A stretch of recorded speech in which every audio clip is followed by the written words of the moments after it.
Hello, and welcome to the first of two sessions of Agents of the O.D.D. There's a random table in the rules for what you're told when somebody asks what O.D.D. stands for.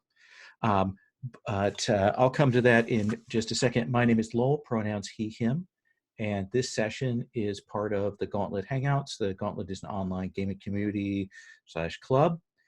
We have a calendar app that supports our gaming, and you can find out more about that at gauntlet-rpg.com. You're going to hear me talking for about the first 10, 12 minutes here, and then we're going to roll into character creation. Standard play is we'll do the setup, character creation, do a little bit of play, take a break at the midpoint, and then continue on. I have a scenario. I have no idea how long it's going to take because I'm a very bad judge of that, but we will see how it does. This is a modern monster hunting game in the vein of Hellboy or Men in Black or any of those kinds of things. It has a little bit of absurdity to it, but it tries to play itself pretty straight. It is a game that is built on Into the Odd, which is a very kind of rules-light, old school inspired fantasy dungeon delver game. So it means that this game has pretty light rules, potentially high lethality, and some of those base sensibilities about play. The concept is that you are agents in an agency that is tasked with being the last line of defense against the supernatural. You're in a modern day U.S. setting. You've all been recruited. You're going to be rolling for your background. Your backgrounds may be somewhat unusual. Our approach is sort of slightly disposable agents. You're going to be generating an occupation, and even if your origins are somewhat strange or mysterious, I'll read you what it says in the rules for this. No matter how unusual a character's origins, however, they're still people, not too unlike us, and the paranormal remains largely mysterious to them. The dead don't remember their time on the other side. The inhuman were raised by humans or lived in isolation as hermits. Even occultists barely understand the nature of the occult. Take nothing about the odd for granted. So that is sort of a baseline background for things. Basic structure of play is we kind of frame up things. We've got a sense of who our characters are. You'd be brought in for a mission briefing. Mission will typically have a set of objectives. We'll get those down on the table, and then we'll roll into play. Our basic aim for play is to explore a fairly light mystery and to have your characters survive. Maybe coming away with some cool ability to requisition equipment next time. That's the big plus, the treasure that you can get. So with all of that in mind, this is a horror game that I don't want to say it doesn't lean into necessarily the gruesome. It is very much in that Men in Black, Hellboy, I would say PG-13 level of things. So we're just going to kind of keep that in mind. Our safety tools we have on the table are sort of threefold. Number one, we have a tab in our keeper for lines and veils. And these are the means at which we can kind of set the stage, set the terms for how we're playing. A line is anything that we definitely do not want to see at the table or don't want to have that present in the game. And a veil is anything that if it pops up, we're going to elide it. We're going to fade to black on it at that point. You will see that we have that on the Lines and Veils tab. I encourage you as we're going through the character creation process and during this early part, go ahead and mark anything that you're like, this is a line for me, or this is a veil for me. And you can also make those adjustments, make those changes as we're going along in play here. There are blanks for adding things on. I'm going to stop talking here for just a minute, and we'll give Will a chance to rejoin in the process of that.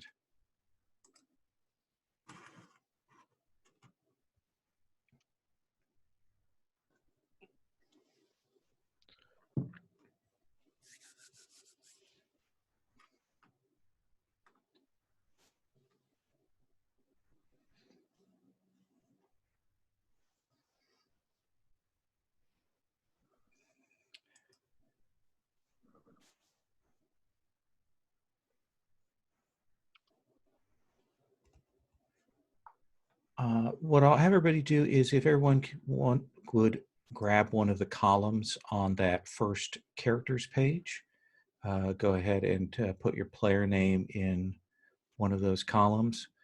The actual process for generating characters is pretty light. We'll go through that in a second.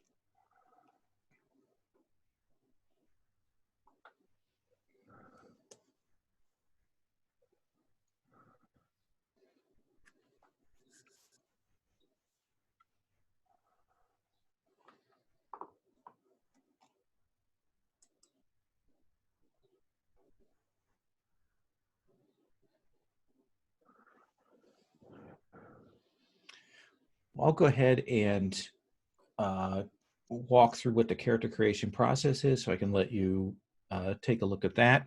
The first step that you're going to do is you're going to roll a D100, roll percentiles twice, and note down those numbers for yourself. In the character keeper, you'll see next to where it says roll, I've got the hashtag for number. If you put a number in there from 1 to 100, it will pull up a particular profile, and it'll autofill under profile, gear, and special. So you can put in one of the two numbers, take a look at it, see if it's something you want, put in the other number, test it, see which one, and choose one of those two profiles for your character's background that you're more interested in between those two. So I'm going to let you all go ahead and do that. I'll show you on that third column, for example. I'm going to put a 36 in there on that red column, and you can see that it's a dog head character that gets no extra gear and weapons, but does have a keen sense of smell.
It's okay, Peter. We're also waiting on William to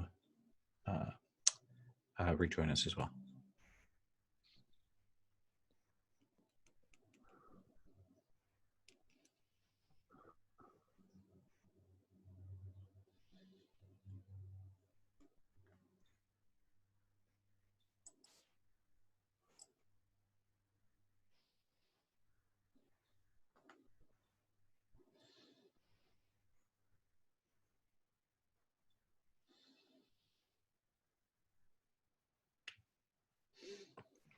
Hey, Will.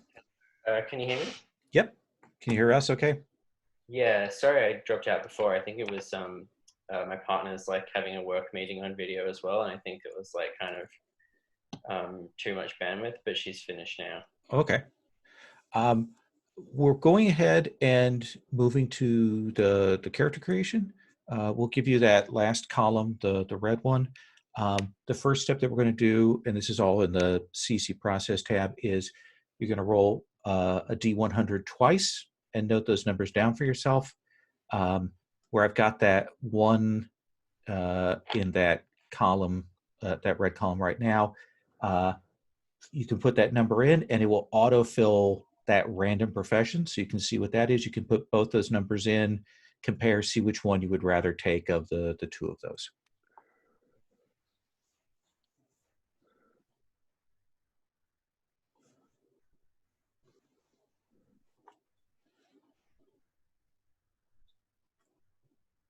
D100, right? Yep, percentiles, D100. Oh, percent. Okay. Yeah. I was like, I don't know how to make one. Okay.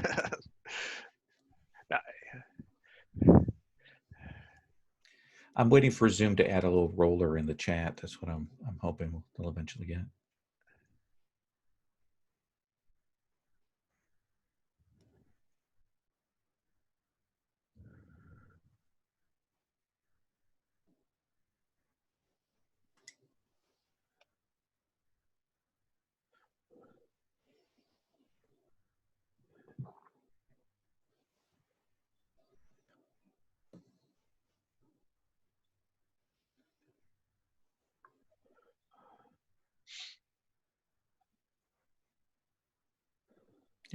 Yeah. Drop the hashtag when you put the numbers in. It'll actually, I did the results without hashtags on the chart.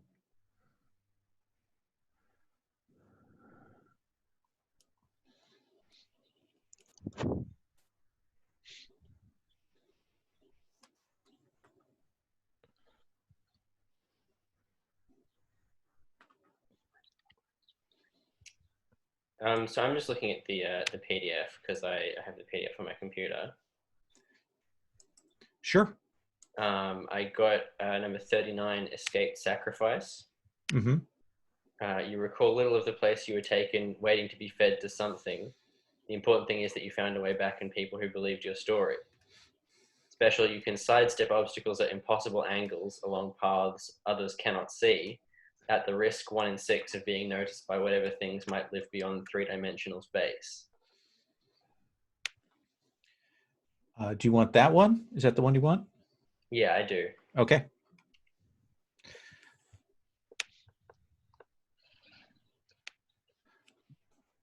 What you'll do after you've settled on a profession is you're going to do sort of standard RPG stat generation, old school. For each of, you're going to roll essentially 3d6 3 times. That will generate 3 numbers for you, and you'll get to place them under your strength, dexterity, and will. You can assign them where you want. And then for hit points, you're going to roll 1d6 for your hit points.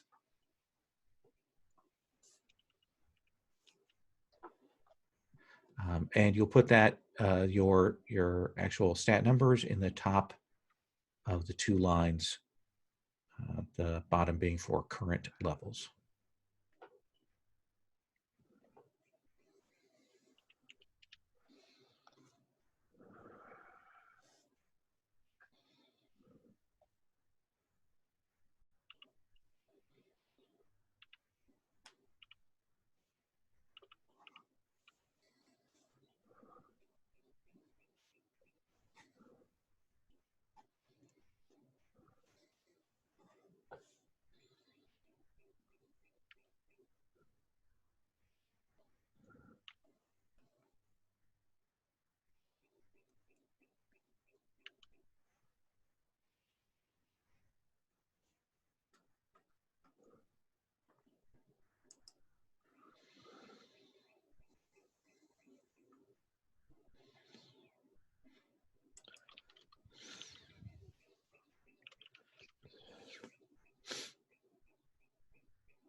Sorry, I have gotten myself mixed up.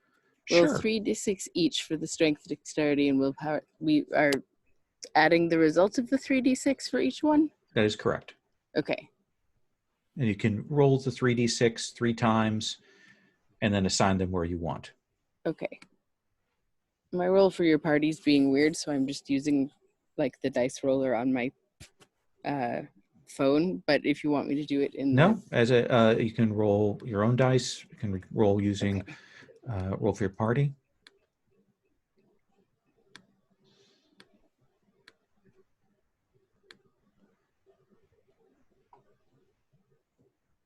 Mm.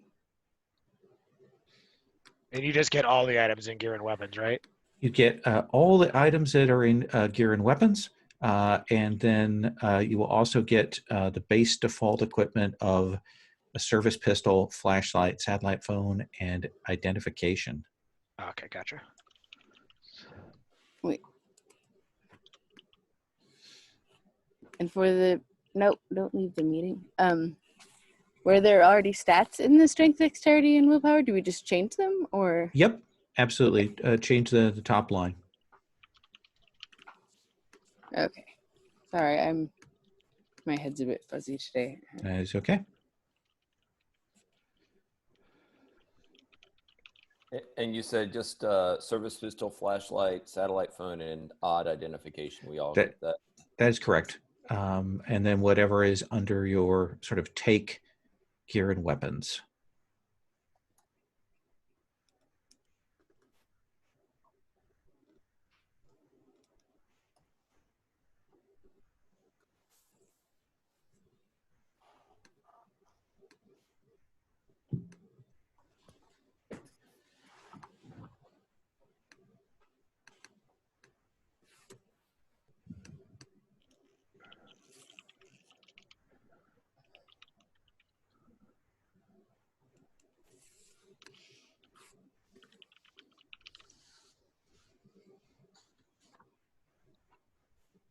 Robbie, your stats are so much better than mine, dude.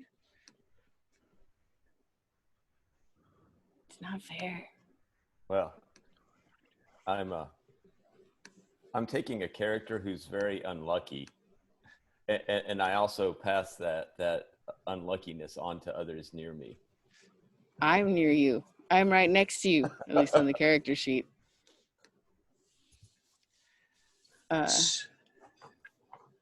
And then roll a d6 for your hit points. Yes.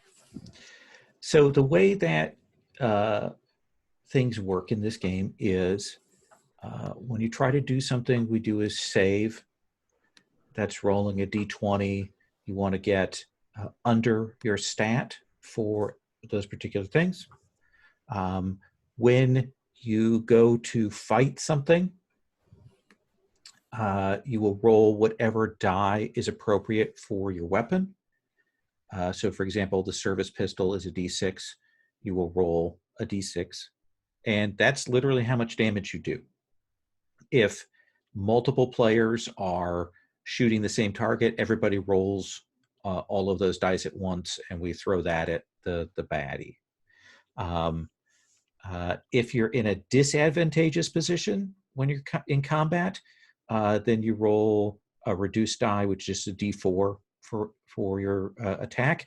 But if you're in a super advantageous position, then you'll roll a d12 for the damage on your attack. As with PBTA and some other games, sometimes you'll roll with advantage on your saves, a d20, which means you'll roll a 2d20 and take the better result. Sometimes you'll roll with disadvantage, in which case you'll roll 2d20 and take the worst result. If you have armor, armor just subtracts straight from the damage that you take. Okay.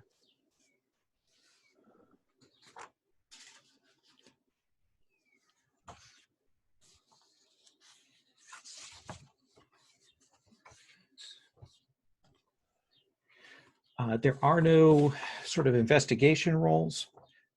It's mostly a ask questions. We tell you what the situation is, and we play from that. It's a very basic set of mechanics for that. I'm going to find this last piece of paper that I had just a second ago.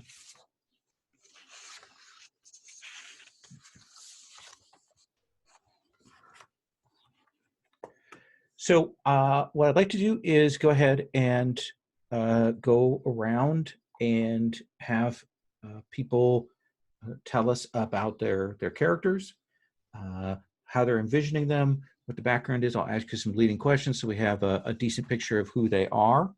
Robbie, let me go ahead and start with you. Tell us who you're running, what their background is, how you're imagining them.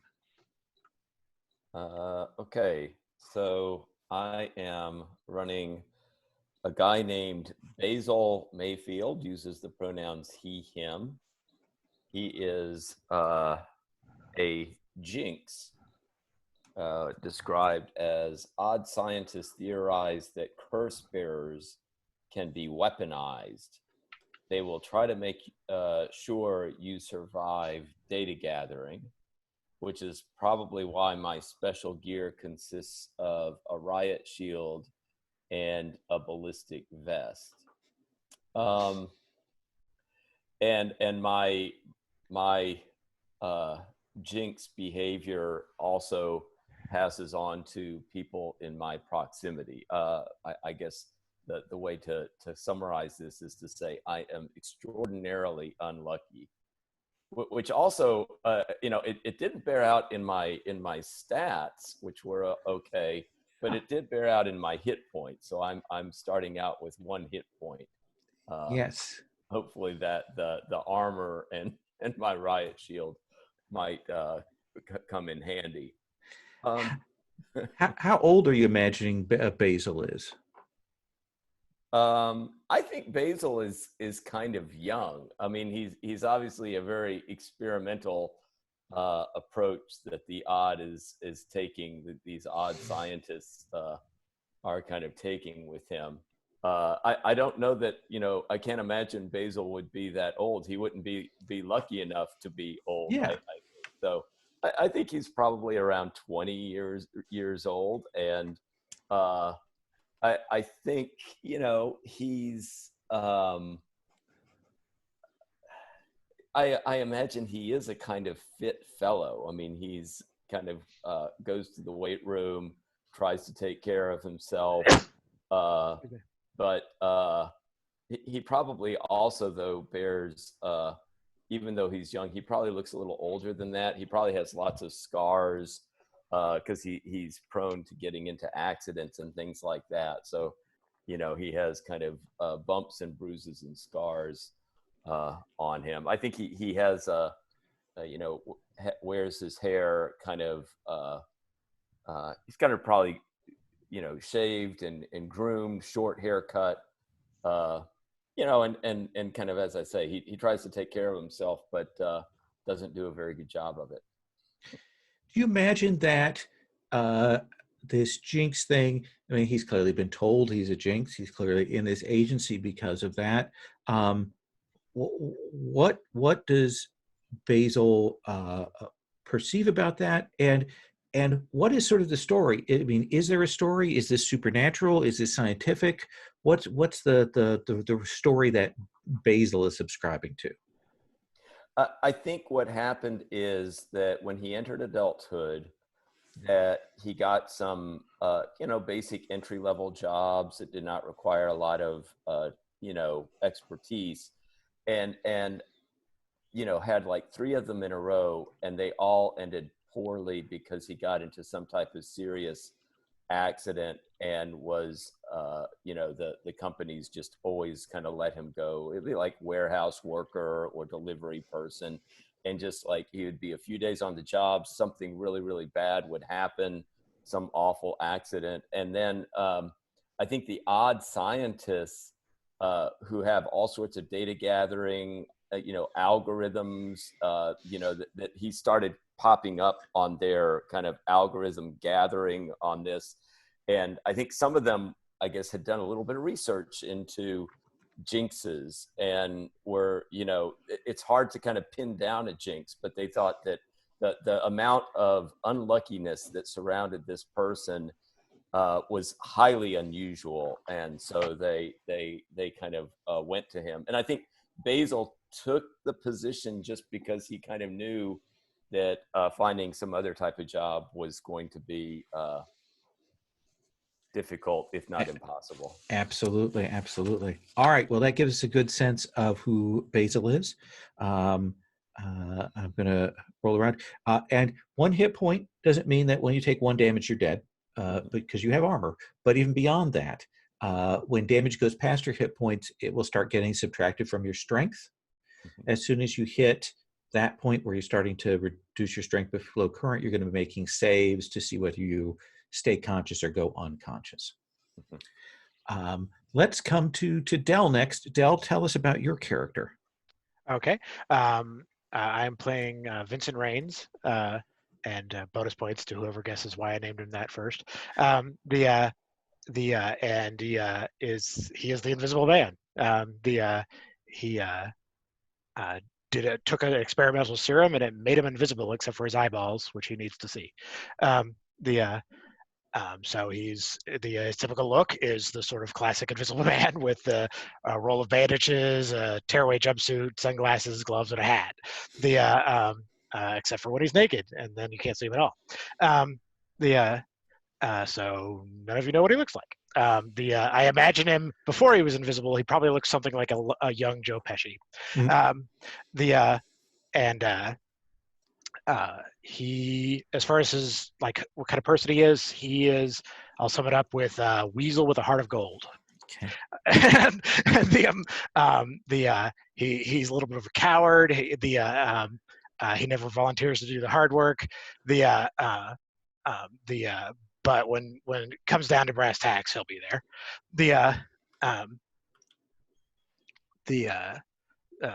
Petty criminal most of his life. He took the serum. He got paid to take it, and it was to pay off a gambling debt with a very bad man. And he lived his life with his reach just barely exceeding his goals, just barely exceeding his actual reach. With various schemes to get rich or steal or things like that. What do you think was the job that got you caught by the O.D.D? Okay, yeah,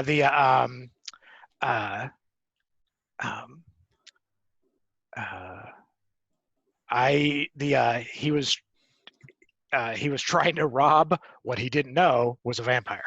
Oh. And he was lucky in the sense that on that same night, Odd was there and saved him from a rather horrendous death. Do you have any regrets about being fully invisible all the time? Has that started to wear at you at all, or are you still like, this is awesome? He keeps up a good front. With this is awesome, I can go anywhere I want, and jokes about sneaking into the ladies' washroom and things like that. But yeah, in reality, it's wearing him out a bit. He realizes he's never going to be able to go back to a normal life. Like, even if he does finally make it rich, it's not going to do him that much good because he can't really live his life ever. Excellent. All right. I think that gives us a good sense of who Vincent Raines is. Let's come to Will. Will, tell us about your character. My character is called Alice Anderson. She's an escaped sacrifice. She was taken to some sort of extra-dimensional space. I think it was probably a bit like the movie Cube, if anyone has seen that, except with more like a hypercube, like it was moving in 4 dimensions. And there's probably a bunch of people there, and she's like the only one that managed to escape back into the real world. So she's kind of like a final girl type character. And once she got back into the real world, everyone thought she was crazy, but she kept sort of like going on about it and trying to talk to the press until the O.D.D picked it up and recruited her. What did she do before she got dragged into the hypercube? I think she was a college student. And so, did she finish her college, or is this pretty much has that experience pretty much caused her to give up on any of that kind of stuff? Yeah, no, I think she dropped out, but the O.D.D paid off her student loans when they recruited her. And you have that special of being able to sidestep. What does that look like to the outside observer? What do they see happen?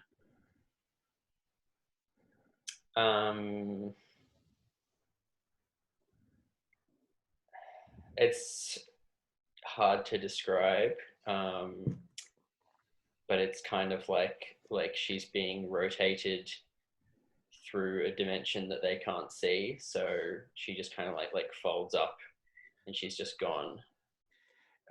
And from her perspective, like what does she see happen when she does that?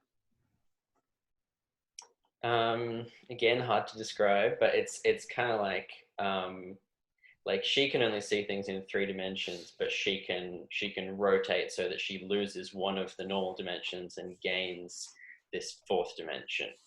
And so like certain directions become inaccessible to her, but then new directions open up that usually involve paths that have lots of like grimy metal and HR Geiger flesh walls that she can kind of walk through, but try not to go too far or she'll get lost.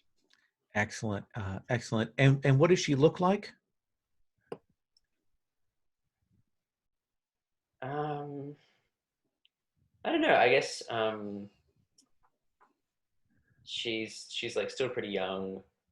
She has quite short hair, and maybe like a scar, big scar on her collarbone, which she got at some point in the hypercube. Okay. Excellent. All right. Then last but not least, let us come to Pearl. Pearl, please tell us about your character. Yeah. So it took me a moment because the role was like cut off visibility wise, so I would like downloaded the PDF and looked up what it was. So it took me a moment, so it's not as fleshed out as I would like, but I've got it now. Okay. It was a oh bother, I forget what the word was now, but something procedure test 17. Basically, there are 2 of me. Like there's an identical clone, and we are sort of half linked and half not linked. 2 bodies sharing 1 mind. So the bodies can move independently, but only take 1 action per turn.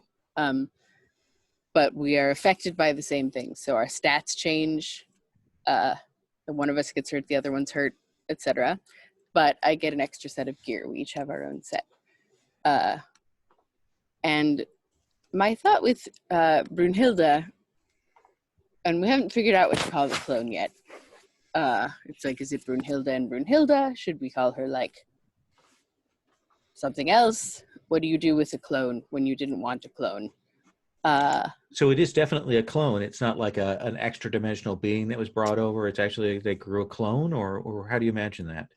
Well, so I was a procedure test subject, which to me indicates that it started with me and wasn't brought in from elsewhere. Okay. You pull the PDF back up. Yeah, I also have it on the data tab. I've just pulled that, shown that. That has all the stuff written too as well. Oh, it just wasn't loading it quickly. Okay. So by location procedure test subject. So they tried to have you in 2 places at once. Yes. And apparently they kind of succeeded, which is impressive, but really it's not that handy to have someone else who can get hurt and you get hurt. Like if they'd given her a different mind, like we could have been linked telepathically, maybe that would have been all right, but really just having a second body running around is quite inconvenient. And well, as it says, I could really do without the jokes about being beside myself. Ho ho, I get it. No one's clever here. So at this point, what I'm trying to figure out, I think, is like, what is my relationship to this thing? Right? It has Mhm. like, it doesn't have its own mind, but it has my mind. It's like sent me into a state of existential crisis, I feel. I like that. Um, Uh, uh, if we were seeing this on a TV show or a movie, what would be the sign that we know that this of the two bodies, this one is active right now? well, they can move. They can both move, so they can Hmm. both be active. But we have the sense that one, like your sort of more directed consciousness is in one at a time, or how do you imagine that? So the way I'm imagining it is that the original me is like the base of the consciousness, and the other one is like controlled by that consciousness, but like it doesn't really go back and forth. So I'm aware of what it's doing and I can sort of direct it around, although it's confusing to try to handle two bodies at once. So I usually just keep it nearby. But yeah, there's sort of like, there's Brunhilde and then the thing. And I think the way you know is that the other thing doesn't do much, because the more it does, the more I feel like I'm at risk, right? Like trying to control it and make sure it doesn't injure itself Mm-hmm. is challenging. So if I can just put it on a couch for a bit, I will do that. Otherwise, you'll hear like sort of copious cursing if it like falls down the stairs because ow. I think I don't know how to control two bodies at once yet, because it's Okay. a relatively new thing. It was this experimental test, and they don't know how to instruct me. So I really try to keep her out of the way. But there's only so much you can do. How are the two of you dressed? I think, yeah, other than having regular starting equipment, there's no real description. I think we're wearing sort of very comfortable and easy to move in clothing, because movement is hard to coordinate. Mm-hmm. So it's not like pajamas or sweatpants, but it's, maybe like yoga pants and a loose blouse of some sort. Not like dowdy, but Mm-hmm. just practical for someone who is probably going to run into a wall occasionally. And is there any difference in appearance of what the clothing looks like between the two bodies? I think I have established, for the sake of people around me, that like I will only wear purple, blue, or red,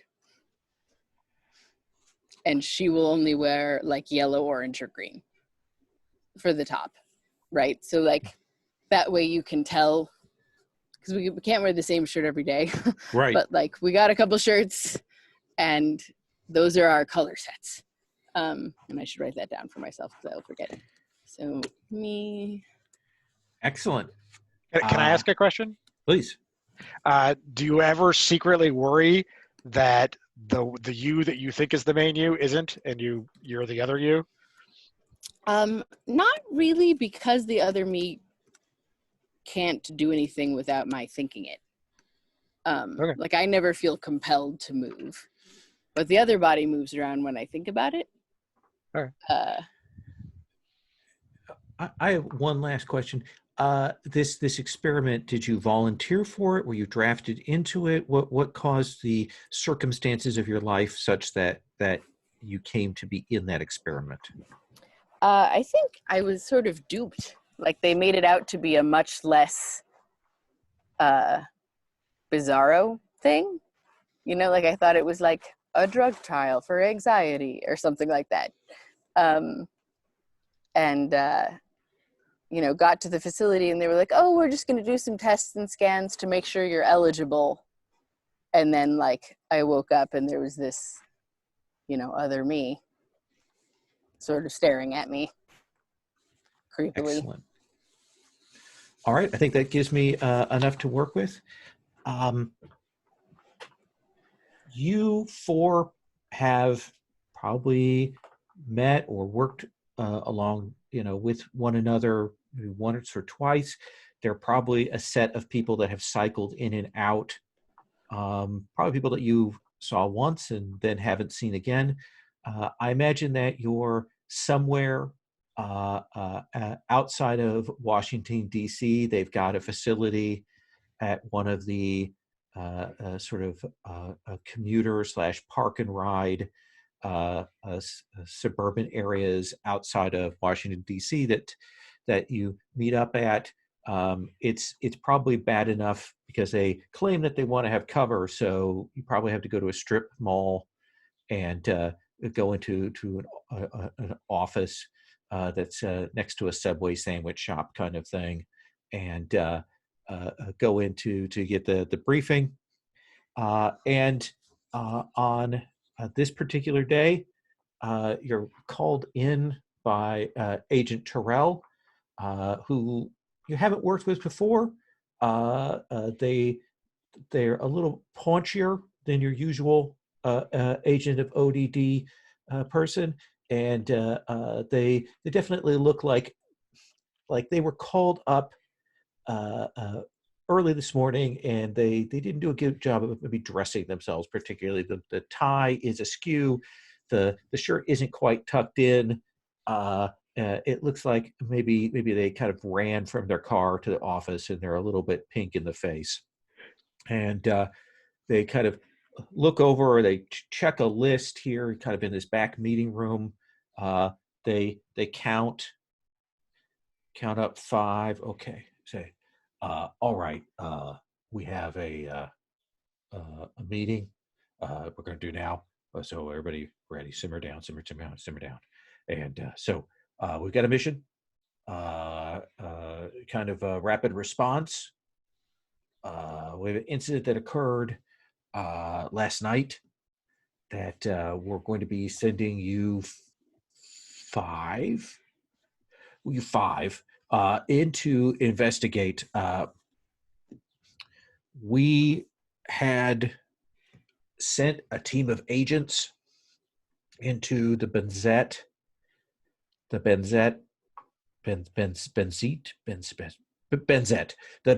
National Forest in Pennsylvania. There had been a spike in cryptozoological sightings in the woods over the last couple of weeks. We sent in this team via helicopter. The helicopter went down. The sense that we got is that it was under fire when it went down. Your team is going to be going in on foot to avoid detection. We have 3 objectives for you. Number 1, your primary objective is to determine what took down the helicopter and recover, capture, or eliminate.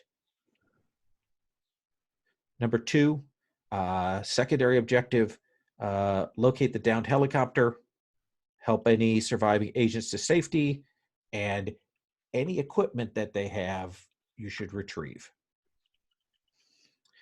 Lastly, our tertiary objective is to discover information about the local cryptid, essentially the original mission brief for these people sent in via helicopter. So discover information.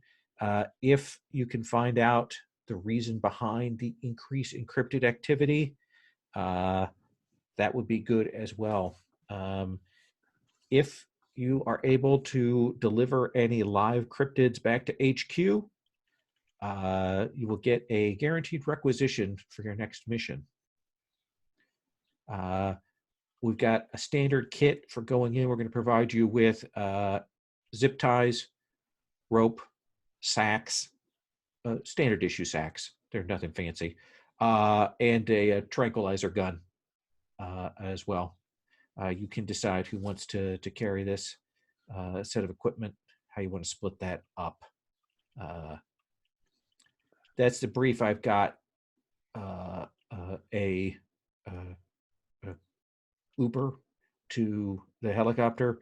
It'll take you near the forest and we'll put you down and allow you to go in on foot. Are there any questions?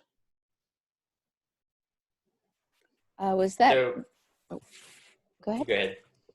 Just was that one rope sack and tranquilizer gun each, or for the whole party we only have one of them? Standard dozen zip ties, a set of standard rope that you can cut to length, and a half dozen standard issue sacks, and a tranquilizer gun. Okay. So this thing, whatever we're going after, took out a helicopter, but you want us to take it on with, let's see, handguns and one tranquilizer gun. Is that right? Your primary objective is to determine what took down the helicopter. Other things are secondary objectives. If you feel that your life is in danger and you are not up to the task of rescuing the people or dealing with the attacker, that is fine. But we need to determine what happened. Fair enough then. Can you tell us what the helicopter was doing up there? I mean, what their mission was? Absolutely. For the last couple of weeks, we have been picking up camper sightings, urban sightings, things like that of cryptids in the area, Jersey Devil style, some other weirdnesses. Enough came through on various social medias to give us a spike. We were able to triangulate to a section of the woods, and we sent in a team via helicopter to go and investigate.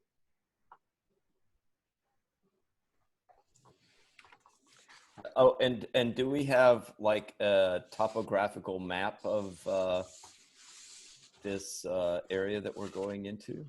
I'm sure you could pull Google Maps up on your phone, right? Yeah. As long as we maintain good connection. These are kind of satellite phones, though, right? So we got. Yeah. What I would do is, I understand this from my kid. Apparently, like, you can get on Google and you can find the area that you're going to be going to, and you can actually download those files to your thing. Yeah. All right. I guess I'll go with that. The problem is, like, I seem to always have the darndest luck with these phones, and when I need them most, they kind of go haywire on me. So, but I have my buddies here with me, so. Yeah, absolutely. Yeah.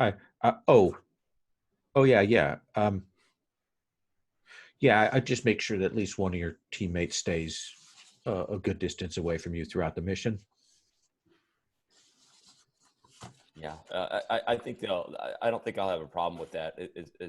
Anybody who's around me for any length of time, they usually clue in that, yeah, keeping some distance is a good idea for me. Any other questions, agents? What about the local EOs? There shouldn't be anybody on site at this point. Okay. No civilians saw the helicopter go down? We have had no reports come through. It was dense enough in the woods that we didn't have any eyeballs on it, and it wasn't on a standard flight plan. We'll keep monitoring. If we pick up that anyone is following up on the crash, then we'll text and message you with the details on that. Okay. We'll have a handler sitting in the office to keep monitor on communications and watch over things.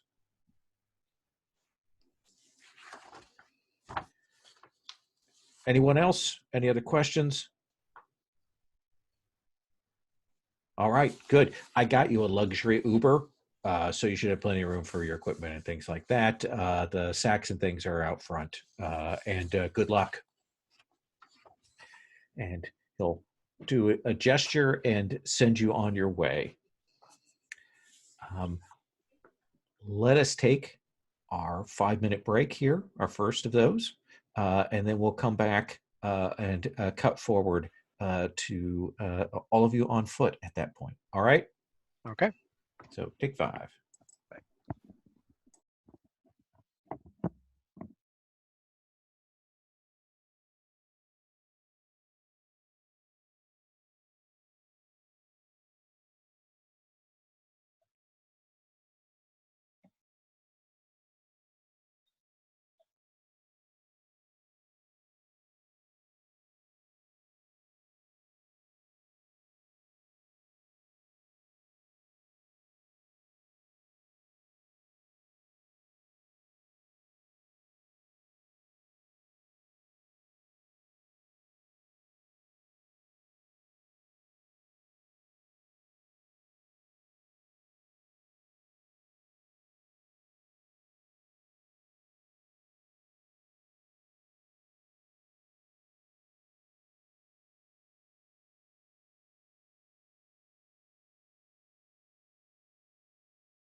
Vindy, you're back? I'm back, yeah. Okay. So it's a quick trip to the airport, helicopter, dropped off, said pilot who doesn't say much, drops you off the edge of the woods. You've downloaded maps to your phone. You've got a rough gauge of the location, and you can head out on foot. Basil, let me ask you this: what is your experience with like hiking in the woods, things like that? Is this something you're comfortable with? Something you're uncomfortable with? What do you think? I think Basil likes the outdoors, but I think he feels. I think he has had some bad experiences, especially with like overnights and the kind of hiking. He tends to get lost sometimes, and overnights has some experiences of like having like the skunk party that kind of walked into his tent, and that type of thing. Absolutely, absolutely. So, you probably got a little nervous if this goes too long, about what could happen as a result of that. Particularly mild winter, so a lot of insect life out here, mosquitoes, ticks, all of that kind of thing that are probably at this point already starting to feast upon you. Vincent, this outfit that you wear, does it breathe? How comfortable is this when you're hiking in the woods? Yeah, it's comfortable enough in an AC, air conditioned room, but yeah, out here in the woods, he's he probably looks pretty conspicuous right now because he has the top of the jumpsuit, undone and like tied around his waist, so he doesn't exist. His head's there, and his he's also has taken off the bandages, so it's just eyeglasses. Absolutely. Now I'm guessing that Vincent doesn't see himself as a leader, right? No.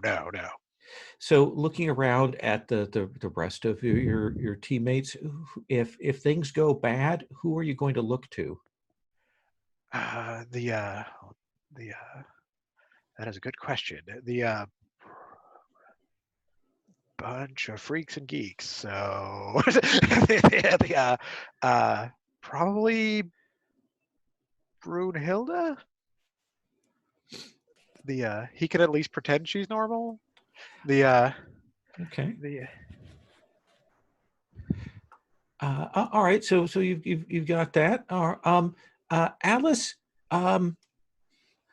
what about these woods reminds you of the time before you got taken? What's familiar about this place?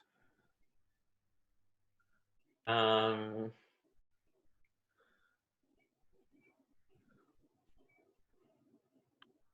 not sure. I think maybe used to go hiking with my parents when I was a kid.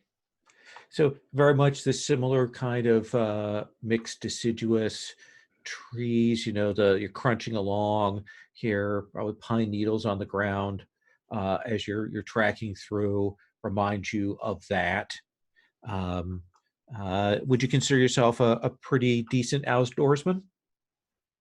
Yeah, I'm very happy to be outdoors. In fact, since the whole incident, I'm pretty claustrophobic. Don't like to be inside. Sometimes on warm nights, I'll like sleep in the backyard. So this is kind of nice. Apart from the fact that there's monsters somewhere in this woods and they'll probably kill us all. But potentially kill you. Probably. Allegedly, yeah. Okay. And then Brunhilde.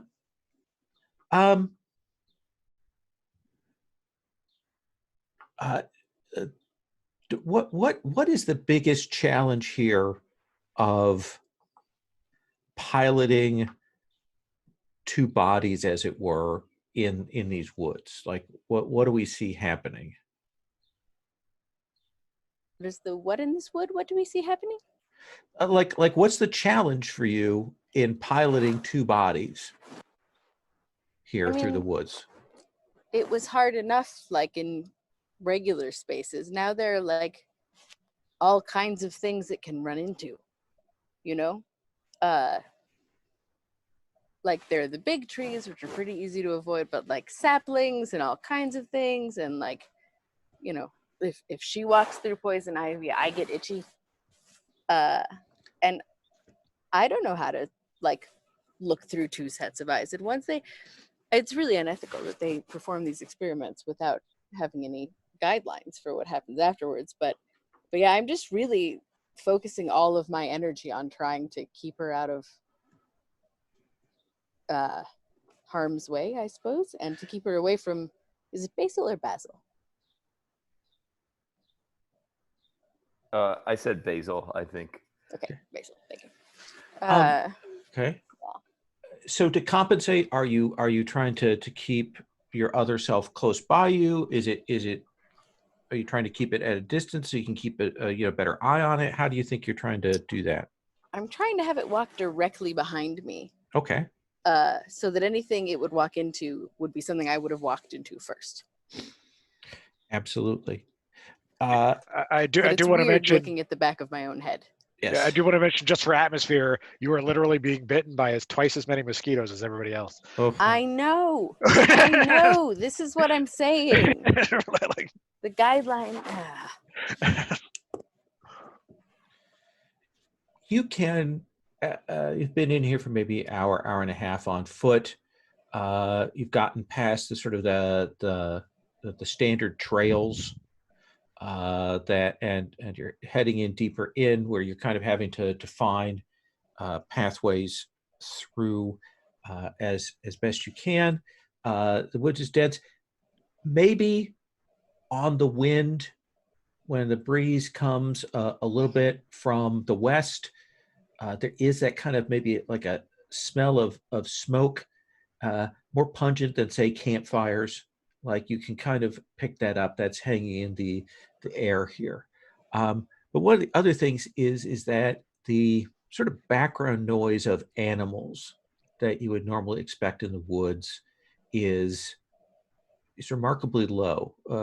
Animals are kind of at a distance. You know that you're disturbing them a little, but it also seems like they're upset and quiet beyond that. Basil, the group kind of stops, takes a break to orient yourselves to where you're at, kind of checking the Google Maps. As you feared, your satellite connection is not great out here. And as you are standing there, kind of taking a swig, canteens, all of that, you definitely hear something up high in the trees. What do you do? All right. So I think Basil, one of the things that does give Basil comfort is the armored vest that he's wearing, and then he has this riot shield that he has strapped on his back. And I think when he hears that up there, he knows how to kind of quickly whip that shield around to kind of get it positioned. And it's the kind of thing that where I guess part of it does have like the clear window that you can kind of have it in front of you, but still kind of see through it. So I think he kind of gets that whipped around. He gets that window in front of him, and he's kind of spying up in the trees to see what he can see. So let's say that you're gonna kind of moving, trying to get a view of this. Whatever it is up there is clearly moving a little high up. Let's have you make a will save, I think, to see. I'm going to give you some info, but I want to see what else you get here. And this is a D20, right? D20, and you'll roll twice. And take the worst one. Yes. So I just roll two of these D20s. I got a 12 and a 4, and I think that saves. Absolutely. So you kind of move a little bit off from the group, got your ride, you'll pull it off. It's almost a relief to get it off your back. It's probably getting, how we have something heavy like a backpack, kind of got that flat, kind of getting that sweat on the back of you. You pull that, kind of set that, look around, and you will see what is definitely not a native creature. It looks like maybe the size of a child. And it kind of does this leap, and it has arms that are preternaturally long, like twice as long as it ought to be. You see fur. The arms are almost like Popeye muscled, and you can tell that it is definitely moving to kind of get in a better position uh, for the group. I'll let you have a follow-up question. You got a good result there. All right, so follow-up question. I mean, this creature, I mean, I guess I want to know, like, what would be the closest approximation? I mean, it seems like it's a primate of some type. I mean, what is the kind of closest approximation I could make as to what it might be related to? Well, it's definitely, it looks like some sort of the body's furry, almost like a gaunt bear. Maybe it's a primate. Maybe it's some sort of missing link human hybrid. It's definitely got some intelligence. You would definitely has that this is not any kind of natural creature you've seen before. Definitely cryptozoological, like off the records kind of thing. Does that seem like a fair answer? Yeah, and I think on seeing that, I would kind of let the others know and tell. Is Brunhilde the one who's carrying the tranquilizer gun? That's a good question. Who is carrying the tranquilizer gun? Well, I think it's not Basil. Okay. That seems like a bad plan. And I mean, I would be happy to. Okay. But so if somebody else feels like they should, that's fine. Yeah, but whoever has it, so if Brunhilde has it, say, we've got company. Brunhilde, I think we might need that tranquilizer gun. So Brunhilde, you kind of have seen Basil stop. Pull out the riot shield. Your other body probably bumps into you as you come to a stop, and Basil shouts to you about this thing. What do you do?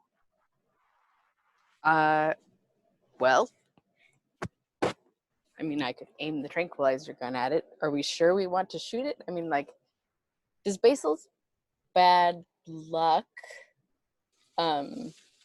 extend to, like, if you follow his advice? Do we know? Or is it just we're gonna like, find out, aren't we?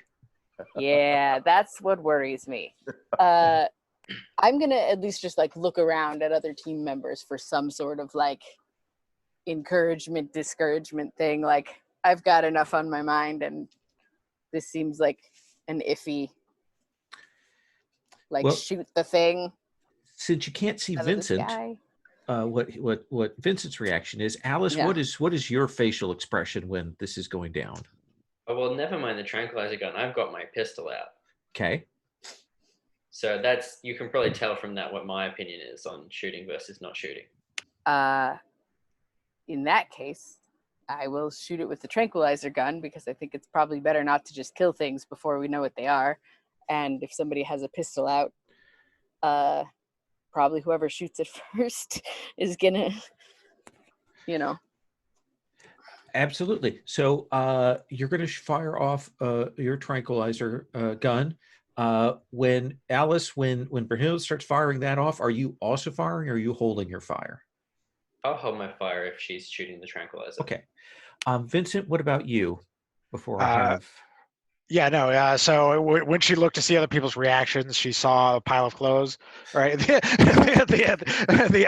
on the floor, and she didn't see him at all at first. Until she spots his gun bobbing along, but running away. Okay. The You are Okay. definitely falling back. That makes sense. So Brunhilde, could you please roll a d4 for me? Sure. Please load. No, come on. You can do this little roll for your party. I believe in you. Uh-oh. I feel like that's bad. Probably a 1. A 1. So this thing is moving quickly, and you kind of get one glance at it, and you fire this off. We hear the as that fires, and it definitely impacts into it, but doesn't hit it like center mass, and it doesn't slow it at all. In fact, you will see that it stops. You can kind of make it out in the trees, and you'll hear this wrenching sound as it rips a branch off from the upper tree, and it will throw it. And when it throws it like a javelin. And you are going to take 2 points of damage to your hit points. Essentially, this comes flying down. Where do you get hit? What happens? Pablo. I'm on mic, bud. Okay. I'm gonna say that I hopefully, like, through just instinct, the other body does the same thing because it's a powerful enough thing. Sort of duck and cover my head with my arms and hands, so it probably hits me in the back. Yeah, or the shoulder. Yeah, and you feel some of the splinters bite in, kind of knocks you down, knocks the wind out of you. Alice, you see that there's a shot from Brunhilde, and then you'll see this chunk of wood come flying out at high velocities from up in the trees and smacks into Brunhilde. What do you do, Alice? Can I still see the creature? Yeah, it had to stop to throw that chunk. You want to take a shot I'm at gonna take it? a shot at it with my gun. Okay, let's have you roll 1d6. I got a 5. Got a 5. So that will impact into this thing, and that hits it hard. And let me have it make a save here. And it comes toppling out of the trees. Hits branches on the way down, hits the ground. You can see that there's blood off of its side. It hits the ground, but it's still moving. Now that you can see it, it's just like gaunt and emaciated. But you also see that around these its mouth that kind of wide, has these sharp teeth, that there's this pink foam around its mouth there as it's starting to get back up. Let's check in with Basil, and then let's check in with Vincent. Well, I think Basil, seeing this thing get up after that with the pink foam, he's thinking, okay, we got like a rabid monkey on our hands, and he will take a shot with his service pistol. Okay, then let's have you roll a d6. My roll for the party.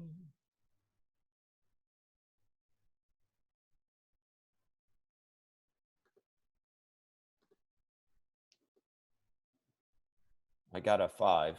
Got a 5. So this thing is getting up to its feet to come at you. its eyes kind of wide, glistening with just kind of rage and craziness. And you'll take that shot and you will hit it, and it will stagger for a second, and then it will collapse to the ground. And it goes still.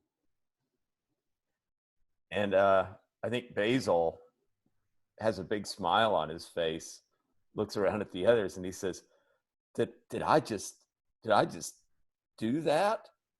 My luck has changed. I don't know if it's the outdoors or what, but I've never done anything like that before. Good job, buddy. Vincent, where are you at this point? Well, he's been running the whole time, but it really hasn't been that long, I guess.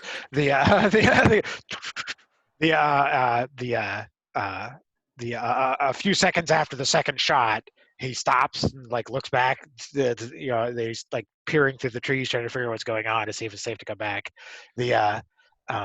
So and he eventually will, but he's pretty cautious about it. So. Yeah. Unless somebody calls out to him in the next minute or two, you don't see hide nor hair of Vincent. Not that you ever do. Until he starts picking up his jumpsuit and stuff start floating in the air. I think we also see lots of there are very confused mosquitoes around you, being attracted to your panting and the carbon dioxide you're giving off, but unable to kind of like see where to land. Right. Brunhilde, what do we see of you now? What are you doing? I think I'm probably like sort of curled on the ground, not so much like because I'm incapacitated, but like I've already been injured and like this is a really crazy situation and I really don't want to try to move two bodies around in the middle of it. So like Brunhilde 1 and 2, if you will, are like both sort of just curled up, like looking around anxiously and hoping no other flying things come at them. Yeah, you'll wait. This thing goes still, and you're laying there listening. There's probably that moment where you're kind of like seeing through both eyes to scan, listening through both sets of ears, and you don't hear anything. There's no other movement up in the trees. You'll start to hear some sounds of animals around again, but it doesn't seem like there's anything else in the immediate area. So I guess, should I say we to talk about both bodies? It's hard to figure out how to describe. Just like even in out of character, like I'm trying to figure out the best way to narrate this without it being belabored. So yeah, we get up very slowly and cautiously, looking around, and where's the thing now? I've like lost track of position. So invisible, Vincent has run away. It is on the ground. The tree that it fell out of, it started to stand up, and Basil put a second shot in it, and it dropped back down to the ground.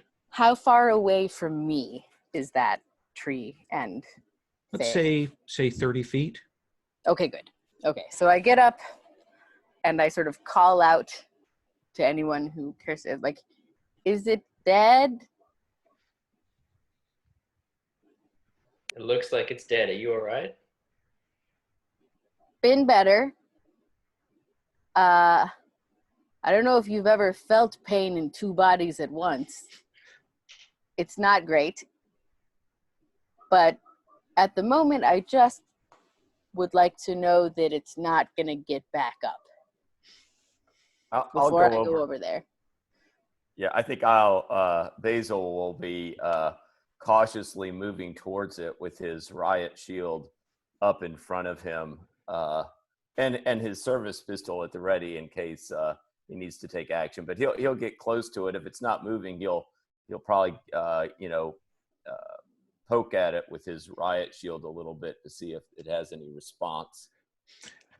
I'm assuming just because of the nature of these things that you'll get over there with your riot shield kind of step, kind of poke at it, and there'll be that jump scare moment where it does one last and then back down. You kind of back away. Yeah, it's your assessment. You said this earlier about it being kind of rabid. It definitely looks like that. This pink foam isn't like anything you've seen. It seems unnatural, like it's caught something, like some kind of disease or something. But it is assuredly dead.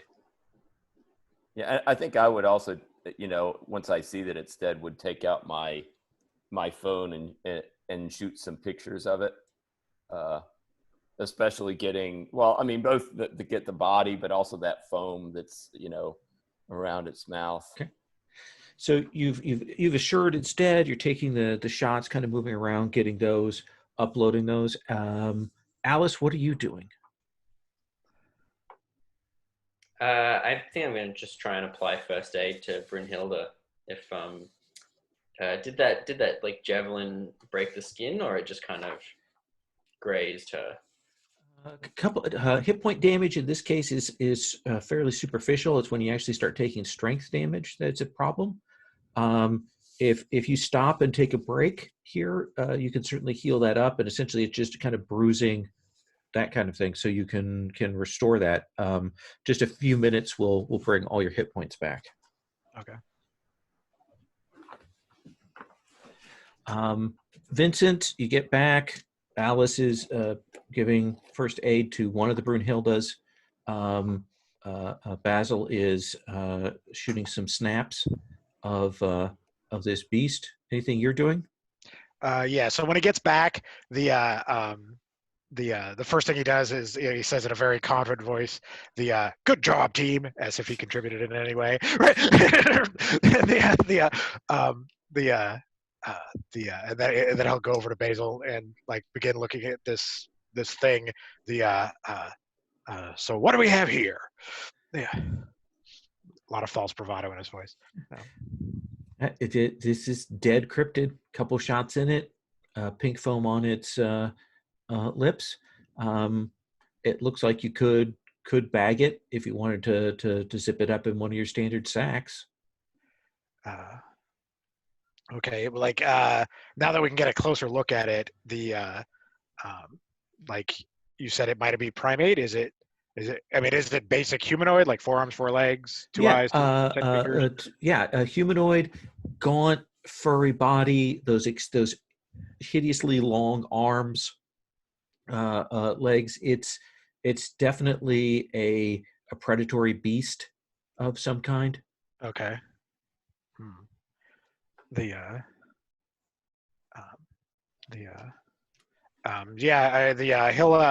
He'll set up a sack like so that he can roll it into it, and he'll once Basil's done taking pictures, he'll sort of wave at him to help roll it into a sack. What do you imagine the procedure is for this here? Do you need to take the body back to somewhere? Can you tag it and leave it here? What do you imagine the O.D.D manual is on something like this, Vincent? I'm gonna say they especially when it's like out in the middle of nowhere here, they prefer you to try to truck it back yourself. But Vinny being Vinny, never does that. And instead he like finds a tree that sort of hides it, pushes it up against the tree, puts some leaves on it, and then drops a pin on Google Maps on its location, and sends that back to headquarters. Yeah. Absolutely. That seems reasonable. You can check around you kind of as you take time to catch your breath and heal up. It doesn't seem like there's any other of these in the area, the immediate surroundings, and you can continue on your path. You've got this body marked. Any other cautions or preparations or changes in your approaches that you want to make as you move forward now? Basil? I think Basil will, with his riot shield still up, he's going to do a quick look from the direction where it was coming from, just to see if he picks up anything else down in that direction. I think he's also kind of, you said earlier there was a smell, a burning smell. So, you know, I think he's still going to kind of be apprising that smell, if it's getting any stronger or anything. It definitely seems to have been coming, this animal, this monster moved from the same direction that the sort of smoke smell is coming from. So there might be a connection that way, but it's still clearly that the smoke is dispersed enough that it doesn't seem like you're immediately on it. You've still got a ways to go. Alice, any changes in behavior as you move on? Just scanning the treetops as well as the ground. Okay. Brunhilde, any changes? How effective was the first aid? Like, how much pain am I in? Oh, I imagine you're healed up, but I imagine you're also still in pain. Like, you know how that when you get a hit, you got that bruise, and you got that stiffness for a while afterwards. It's like that. But not like enough pain that like I couldn't focus on anything else. No, absolutely not. Yeah. So yeah, I mean, I sort of took a cue from my little description being you could do without the jokes about being beside yourself, that like Brunhilde is pretty over it. So she, I think, is just grumbling. Probably to Brunhilde too, who cannot help but listen.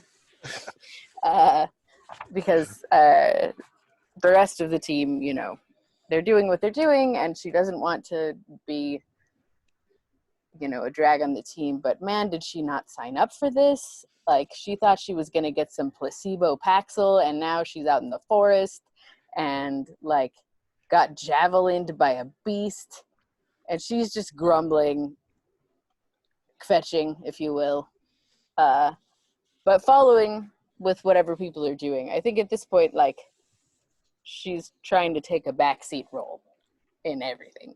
Okay. So kind of dropping back, though I assume Vincent is trying to drop back further. Right, exactly.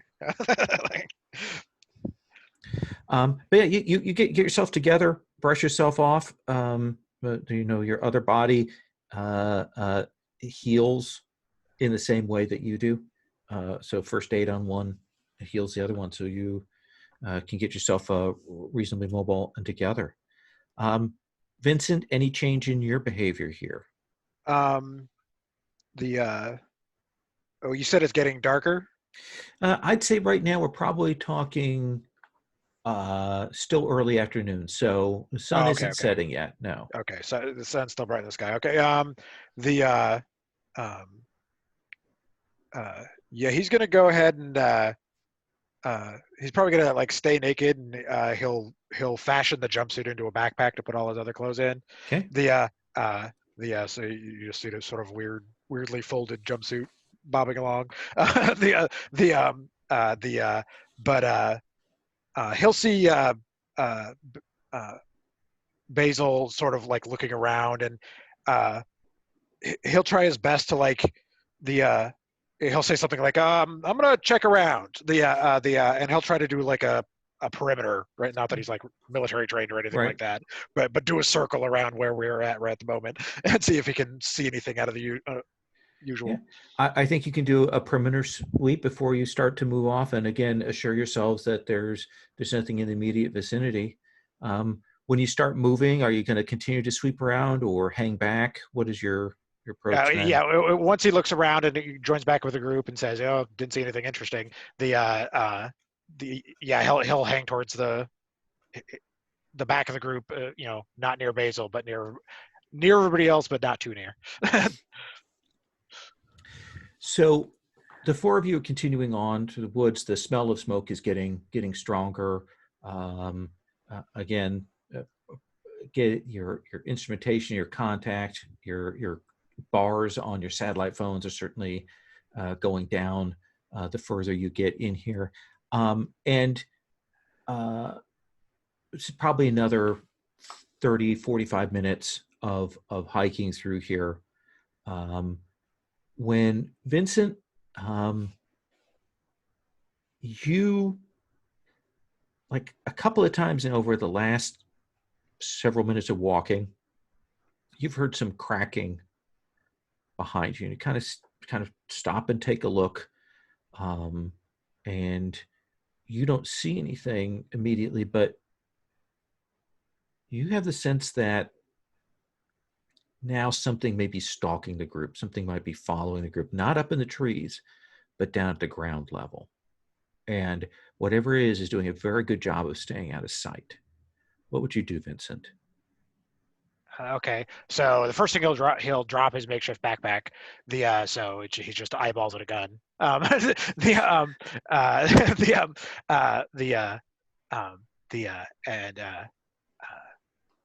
He'll go. I'm gonna make a bad Ghostbusters reference. Listen, do you see that? And he'll like point the gun in the general direction of where he thought he heard something. So the rest of the group, and we've established that Burnhill, you're probably the closest. You'll hear Vincent Right. shout that out. Right. It's sort of a loud whisper. So go ahead, loud whisper. Listen, do you see that? And he'll point his gun in the general direction of where he thought he heard something. I think, despite the fact that Vincent is largely invisible, I know he has mass, and I'm going to take my bodies and hide behind him, Okay. if possible. Yeah. So you two kind of move behind him. It's almost like a crouching conga line. Alice, Basil, when you see this strange tableau, what do you do? I'll probably be moving like towards the front to try and like defend the other two. Okay. Or three, or whatever the number it is. You definitely move up, maybe gun out, kind of looking, not hearing or seeing anything. Basil? Yeah, I think Basil would, his typical, let's put the riot shield in front of us. Let's look through the window. Make sure that his service gun is at the ready, and I think Basil would ask Vinny, say, "Are you sure you heard something?"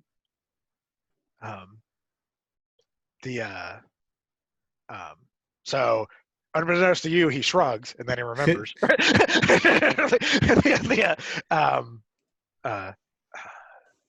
Maybe. Yeah, these woods got me freaked out. And the five of you will stand there for a bit, kind of all staring at the back patch of the woods that you just came from, that Vincent thought he heard something, and wait, minute, 2, 3, 5. I mean, I think eventually what after sitting there for a little bit, Basil's going to say, look, what I'm going to propose is, and he looks in the general vicinity of where Vinny is, not able to make eye contact. Well, I guess I can make eye contact. Yeah, you can make eye contact. It's very disconcerting, but yeah, you can. Look, if something is following us, it might be best for Vinny to, I mean, you're the most hidden of all of us.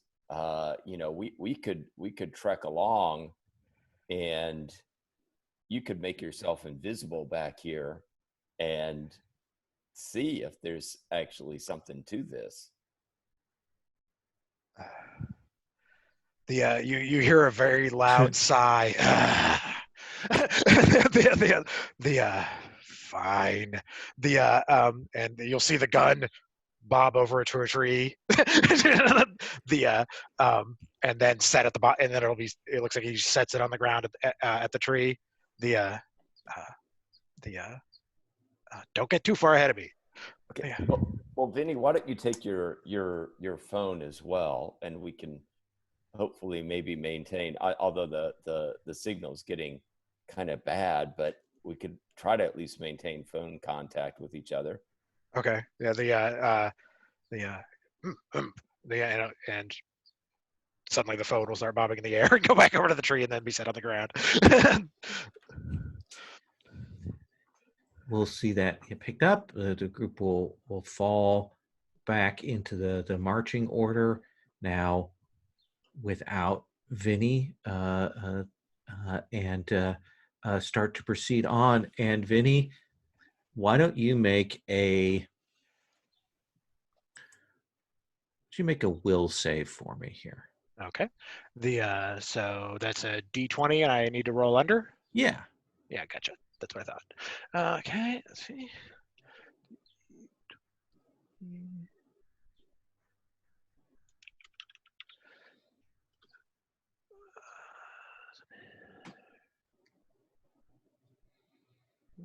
That's not the right. So there.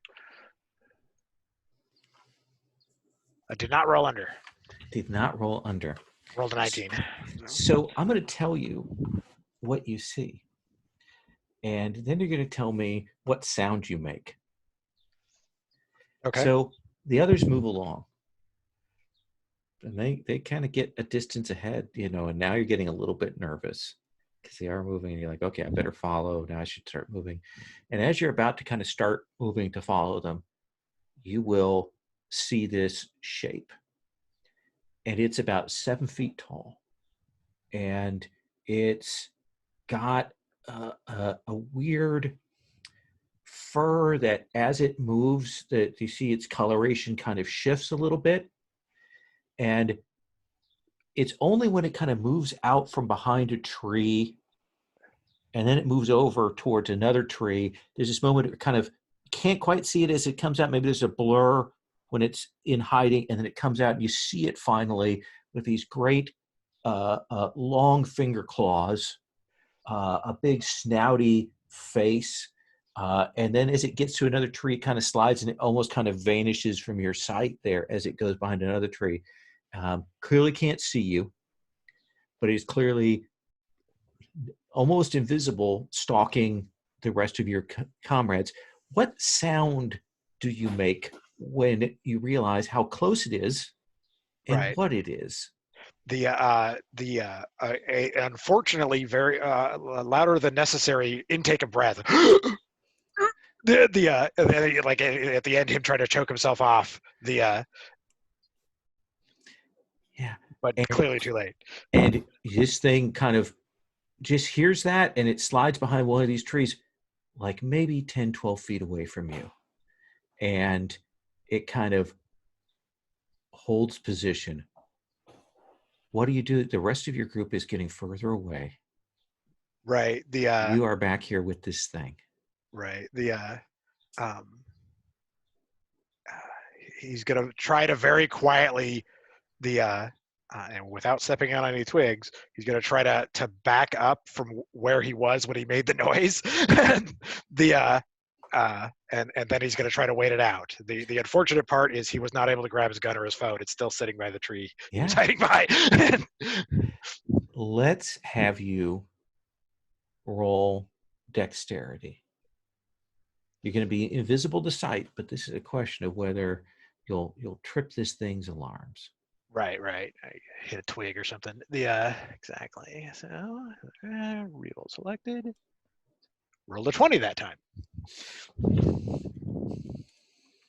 So I think there is this moment. What noise is it that you make? What is it that you step in or on? Okay. I love inviting trouble. So he succeeds in like not stepping at twigs, but he missed like a dip in the ground. And he tripped and fell on his ass.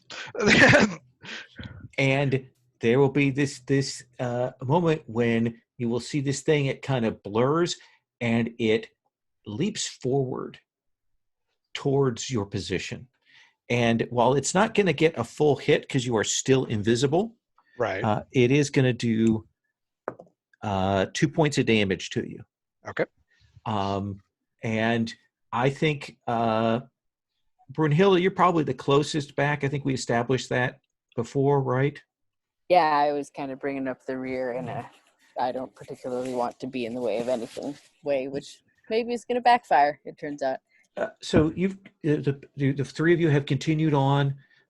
Four, sorry, and Vincent's supposedly following you, and you're kind of moving along, and then you'll hear a crash, and probably a scream or a shriek. I'm assuming from Vincent as this thing kind of steps on him, but you don't you see maybe a blur of movement, and it's a good 50, 60 feet back. What do you do, Brynhilda? I'm gonna call out first, like, Vinny? Yeah. What is your pain cry sound like, Vinny?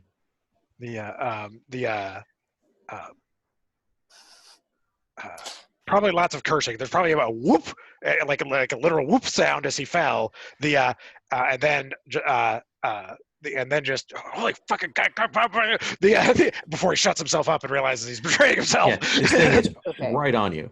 So I'll know it's Vinny from that. I wasn't sure if it was like a scream that I couldn't tell if it was him or something else, but Fair that question. clearly is Vinny. Yeah.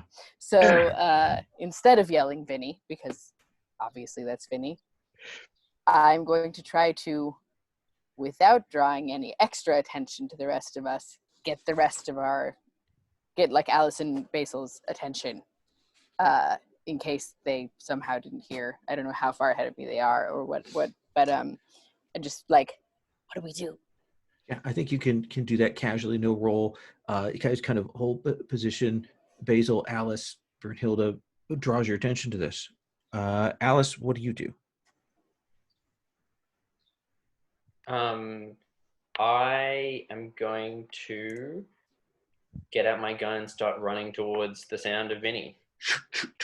I'm charging that way, running through the woods. Basil, are you following? Or are you staying here with Brynhilda for this moment?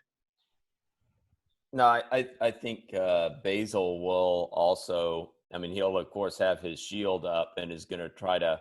He's probably not going to be able to run quite as fast as Alice because with the shield up, looking through the window, he has to kind of slow it down a little bit. But he's going to try to kind of move back as expeditiously as he can. Okay.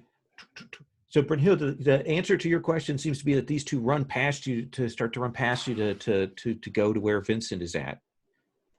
I feel like you hear just like a mumbled, God damn it. Like, this was not the coordinated plan with, like, tactical, let's not all run headfirst into danger that Brynhilda was hoping for. And also, like, she goes to sort of run after them, and there's the other body, and maybe they're, like, sort of tangled for a minute, because, one walks right behind the other, so if we reverse direction, suddenly, I imagine it's a bit of a... but we get ourselves sorted out, and we, like, half run, half jog. I would say, like, we don't want to be left out of the group, and we do want to help, but maybe we're not in the biggest hurry to get to the new monster. Absolutely. So you, the four of you are closing the distance. Vincent, this thing is kind of standing on you. It's heard your cursing. What do you want to try and do?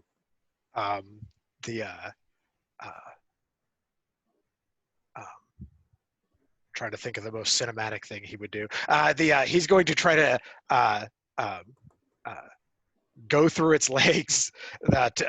Because I'm imagining he's on the ground, the monster's in front of him, like at its feet, basically, or even a little bit above him.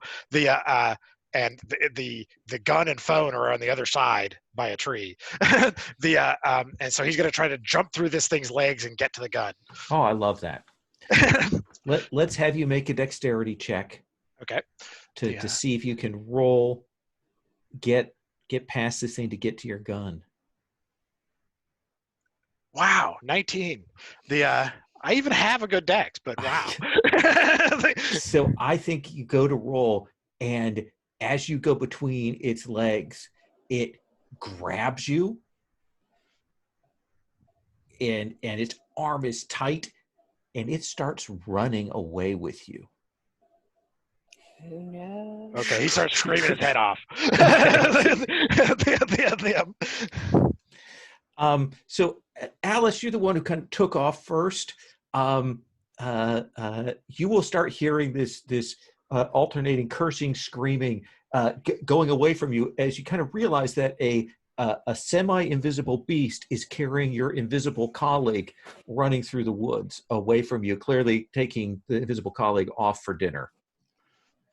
How do you want to do this, Alice? I am going to try to run through the fourth dimension, and if I can do this right, then I will basically take a shortcut that will end with me like in front of the creature, stopping it from running away. Absolutely. Let's have you make a will save. Okay. This Oh does god, not my seem will's like not it very could good. go poorly at all.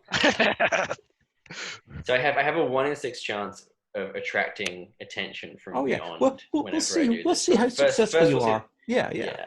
So my will I is would 9. be more worried about being plowed down by this semi-invisible beast that seems very large and strong when you land That's directly true in as front of well.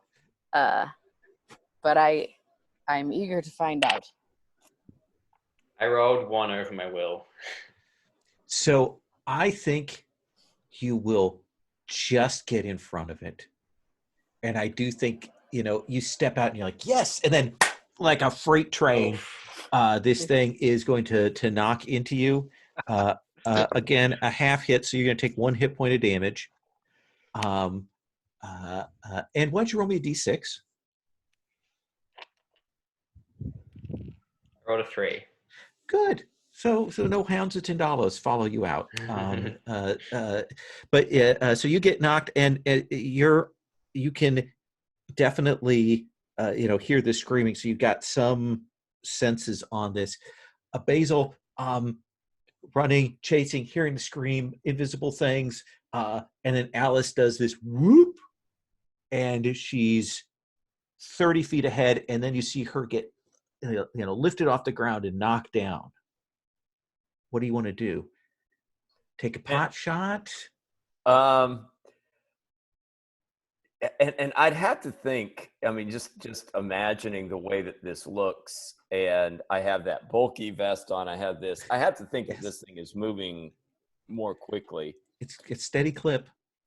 Yeah, I think what Basil is going to do at this point, because I don't think he feels like he's going to catch up to it. I think he's going to just drop. He'll drop his shield and go with his service pistol and take the best shot he can. Absolutely. Let's have you make a dexterity save. Okay, and I get to roll twice. Yeah. And take the worst. Vinny is doomed. Right. Like the last person you want shooting the person that's carrying you. Right. Yeah, so one of those was successful, but the worst is not a success, so I failed on that. Then why don't you roll me a D6? Okay.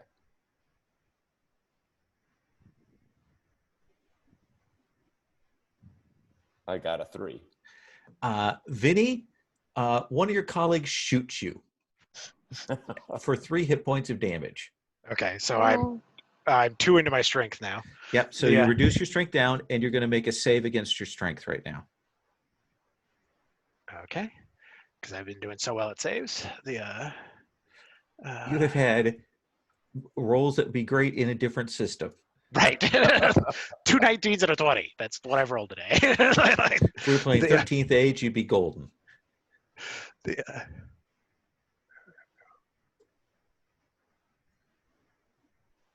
Woo, 6.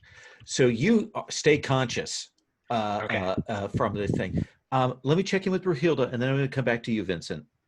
Brunhilde, this goes south very quickly. What do you want to do? Brunhilde predicted that this was going to go south very quickly, so she is chagrined, but not actually particularly taken aback. Fair enough. And what she's going to do is she's going to yell to Basil, "Go hug the monster!" Because I think the best weapon we have is Basil's bad luck. So you shout that out, and then what are you doing physically? What are your bodies doing? We're still sort of half running, half jogging towards things, but if we've reached Alice, I don't know if we've gotten to the point of Alice yet. When we reach Alice, I'll say, we will stop and try to make sure Alice is okay, having gotten also predictably plowed down.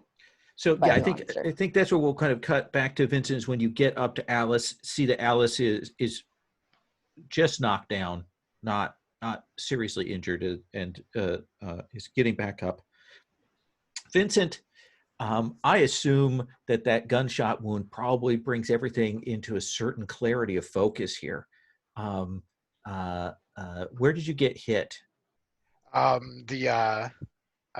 say it took a gut shot. Yeah, kind of hit you there. Probably cut through your side there, and this thing is running with you. It's slowed because it is trying to like move from cover to cover to use its sort of camouflage. So it's not moving as fast as it might otherwise, but it's clearly trying to flee its pursuers. What do you want to try and do? Bottom shelf, I think. What do I do? So it's carrying me. Does it need both hands to carry me, or just one? Oh, just one. Okay, It's 7.5 feet tall. Yeah. So how long are his arms? Do his arms hang like down to his legs, or? I assume they're proportional. I imagine it has you under one arm. Oh, okay. I gotcha. Okay. Well, he's only got one weapon left. He's gonna try to bite it. Okay. Let's have this as a strength check. I think this is to see whether you can like get yourself an opening through this crazy maneuver. Okay. I made it. Okay, then roll me a d4. Yeah. Okay.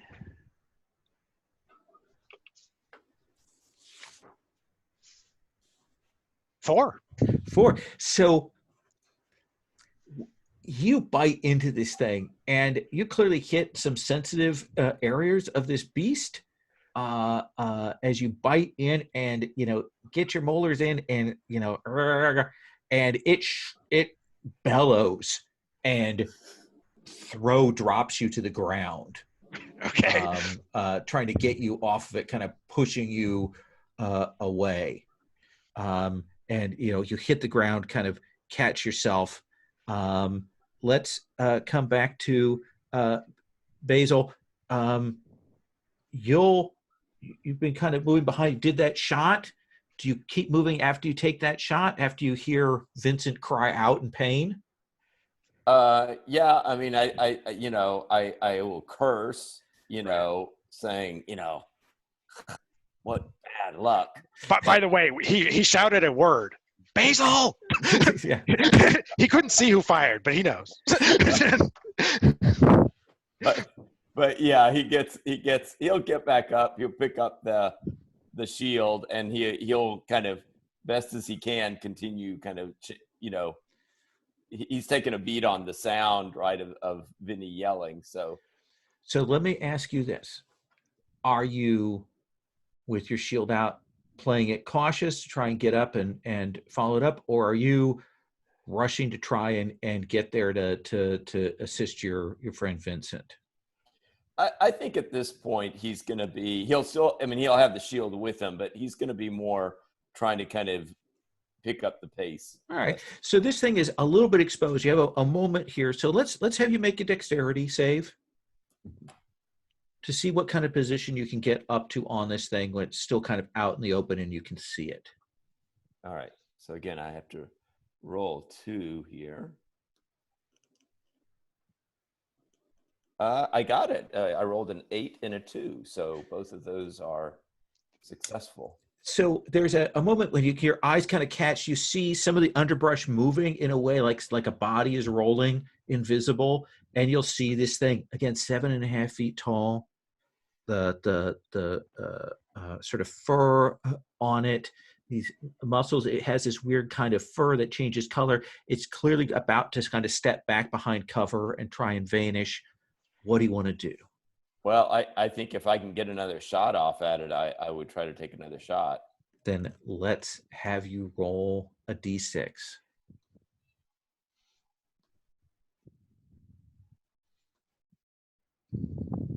I got a 5. Got a 5. So it's down to that. So 2. So 3 goes to that. I'm going to roll. You will hit this thing, and it is now visible, but it is not down. And it will swing a arm at you. And it will do, this is not its great attack, so it's a reduced attack. It will do 2 points of damage to you. Okay, now is my shield such Absolutely. Absolutely. Okay. You've got riot armor, so it like slams into you. You get the riot shield up, and you've got its attention drawn, but the hit doesn't knock you down, and you know that if you didn't have that shield, that would have hurt a lot. Right.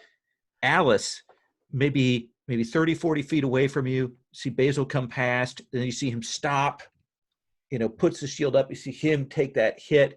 You can just make out the form of this thing as it's trying to camouflage, but actually now there's blood, and that's harming its sort of camouflage pattern. What do you want to do? So we were given rope, right, by the guy that gave us the mission. Yeah. I want to get some rope out of my pack and tie it into a lasso, like one of those, I don't know what it's called, but like one of those knots that, like slides tight. And then if I can also do this in the same round, then I want to try and lasso this creature. That seems like a maneuver. I think that's going to be a dexterity save. Cool. I've got high dexterity, so fingers crossed. I passed. So tell me what that looks like. What do we see on screen happen? I think the creature is like battering at Basil's shield, and it's like kind of knocked him back and is about to take a big bite out of him, and then at the last second it's pulled back when suddenly there's a rope around its neck or its shoulders, and I'm like hauling on the rope. And it's 7.5 feet tall, thick muscled neck. Now that you can see it, you're just kind of holding it right this second. Oh, that's right. That was the other part of my plan, was to ask Brunhilde to use both of her bodies to help pull on the rope. Brunhilde, what do you want to do? So we can see enough of it because of the blood and rope and whatever else to make out like if it has any extra limbs and everything. Because my thought was to throw like a net over it in case there was something that was still invisible. But if we can see it well enough, I will skip that bit. And I will sort of shoot a look at Alice that says, I can't believe this is the best plan we have. But both Brunhildes will in fact go and help with the rope, yes. Although... Okay. I'm lying. Okay. One Brunhilde will go and help with the rope. Brunhilde 2, I'm going to send.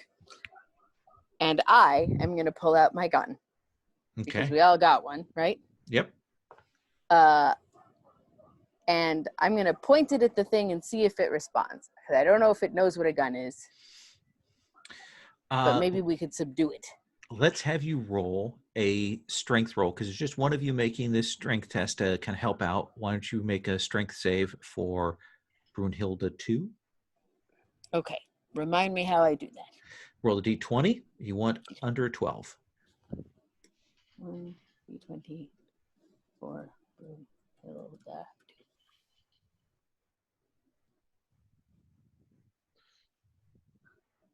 Oh, I was so close. So you get your hands on the rope to help with Alice, and while you don't lose control of it, you don't pull it over, and it's still clearly stronger than the two of you combined. Brunhilde 1, you get the gun out, aim it at it, and you can tell it's not like identifying that as a threat right this second. but it is like, I mean, it's stronger than Alice and Brunhilde too, but it hasn't like escaped, and it's certainly having more trouble moving than if I don't shoot it now, because it'll probably escape. That is correct. So I'm going to shoot it. Okay. Are you shooting with the tranq gun or the regular gun? I think you said regular gun you pulled out, right? Yeah, at this point, I'm not taking, like, there will be no more log javelins. Then, no. Let's have you roll a d6 then. Okay.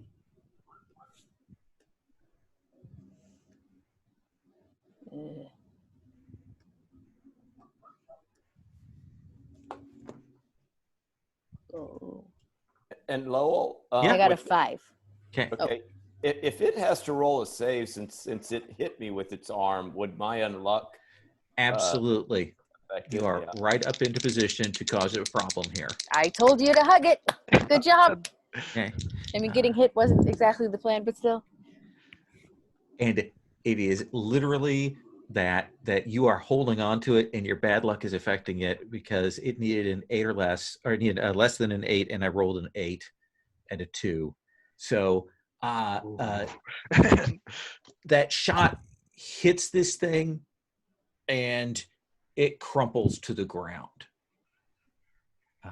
and it just drops. And once it does, you can see it. It's not moving, so whatever kind of camouflage it has seems to have faded. It hits that ground. Vincent, what are you doing?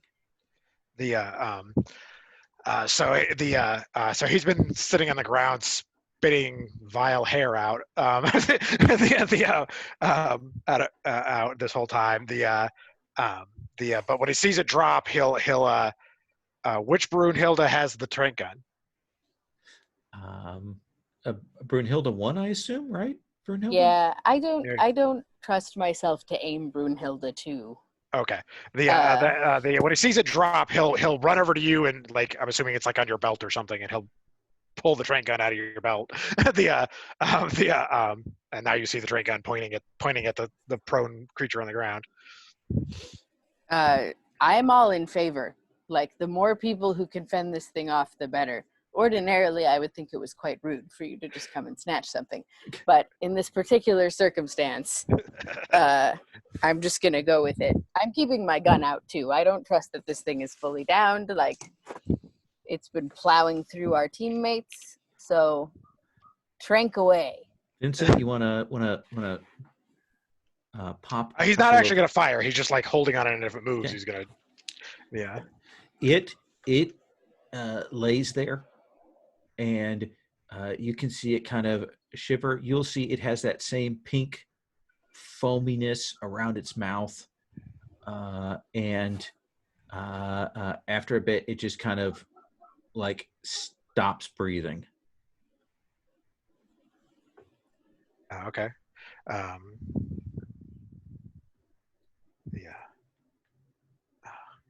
You realize he'll like make an outright comment to the group, like, "What is this shit? The magical rabies? Don't touch it. I bit it." Well, don't touch did. The pink stuff, though. Wash your mouth out. I'll pass you a flask of whiskey to sanitize your mouth with. He will take it gladly. Okay.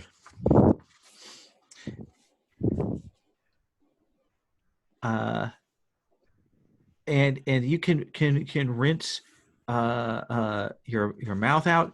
There's a foul taste in your mouth, but I don't think at this point. Let me just check and make sure. So you should heal up. How much strength are you down? Just 2 points. So okay. From 13 to roll 11. me a d4. Okay.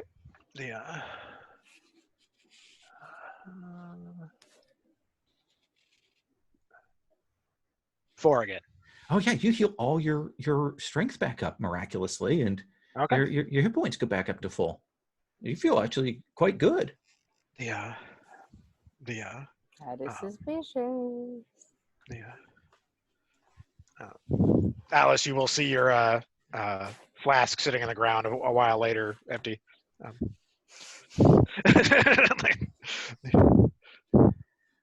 And I assume that you will check it out and bag this specimen as well. Yeah, Vincent will let somebody else do it this time. Yeah. I have a question about this specimen. It's camouflage. Did that seem to be like a magical power that has now stopped, or is it like an inherent property of the creature's skin? You suspect there's something psychic or preternatural about it. It's not just the camouflage of the skin. So there's no point in me, say, trying to skin it. Unless you want to be tremendously disgusting. But yeah, no, it doesn't seem like that will do anything. All right, I'll pass on that then. Okay. As far as bagging it, it's like, is it also 7.5 feet tall? Am I mixing up the sizes of No, the... you are correct. You are correct. So as You'll far as like need bagging it and taking it with us, it feels like not so simple. You can bag it by putting together and zip tying 2 bags together, top and bottom.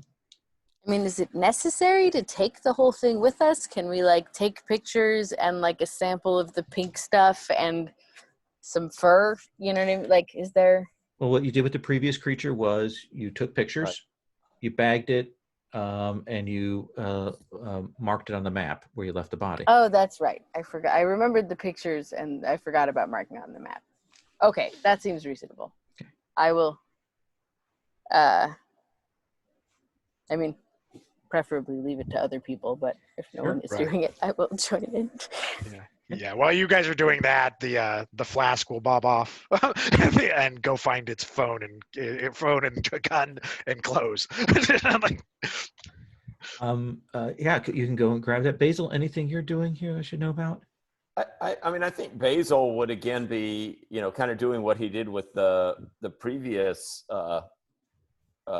cryptozoological wonder that we found, snapping the pictures. Probably noticed that the shot that took him down was very lucky for us, but very unlucky for it, right? Yeah. It was just kind of really unusual, kind of entry point where I said, oh, it probably just got his lung, right? I mean, Yeah. I just managed to scrape it enough to drop it. It seems to certainly have been jinxed. Yes. So the 5 of you can gather yourselves together. You can zip tie this body up, get it secured, put another pin on the map, add a label to that. Vincent, how do you label the pin? Yeah, he'd want to put something funny on there.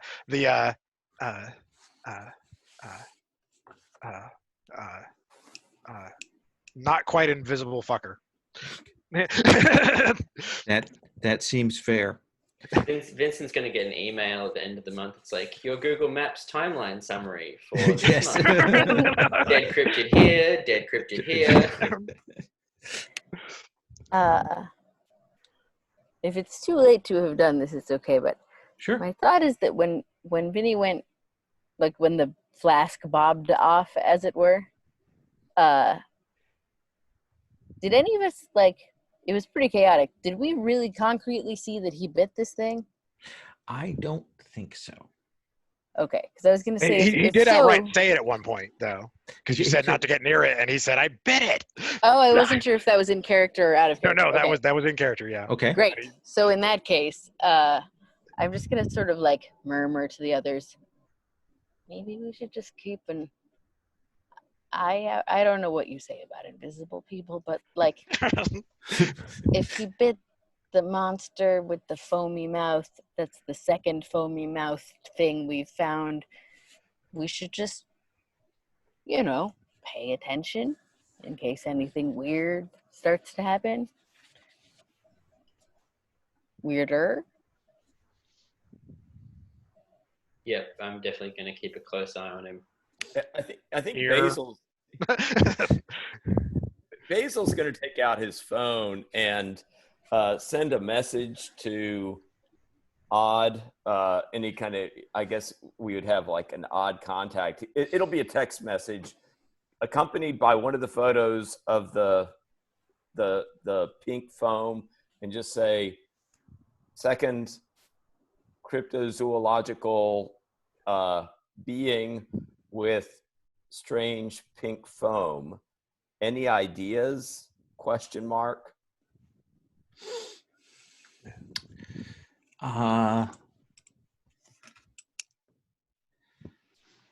Let's have you make a will save here. We'll see how easy it is to get in contact, what kind of info you can get back in the span of time here.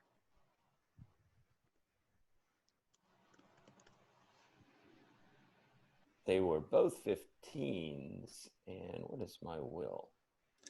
Yeah, my will is 13, so that was okay. So I think you'll text that, and you'll get that thing where you know that the reception is bad because it doesn't say like text delivered. Right. Yeah. And with Vincent potentially infected and Alice, Brunhilde aware of this, Basil trying to contact in, do you continue on or turn back? What do you think, Alice? Well, if we go back now, they're just going to turn us around and send us out again because we haven't achieved any of the mission objectives. Brunhilde, Vincent, Basil, you on board on that as well? Yeah, Basil would be up for continuing on. Okay. Plus, in my experience, they have a metric that the mission is not considered complete until at least one agent has been terminated. Yeah. Terminated or affected. That's my theory. Yes, Brunhilde? Brunhilde would not be left behind, obviously. So she's going to go if the other ones are going. Mm-hmm. But I would say that at the tail end of the bit about keeping out an eye for Vinny, she tried to establish a code word if anyone noticed anything weird. I didn't get to mention that bit in. It's Sure. like banana or something like that. But okay, so you've just got moving forward. absolutely. You've got a safe word for potentially infected teammate, banana. So you will press on, getting further along. It's probably another half hour now. The smell is distinctly like burnt flames, that kind of thing. And you will see at the treetops just above you that there's some points where the trees have been sheared off, and you can kind of follow that path in, where clearly the helicopter came down, took off the tops of the trees, and you will come into a clearing, and you will see a standard issue odd transport helicopter, and it is on its side.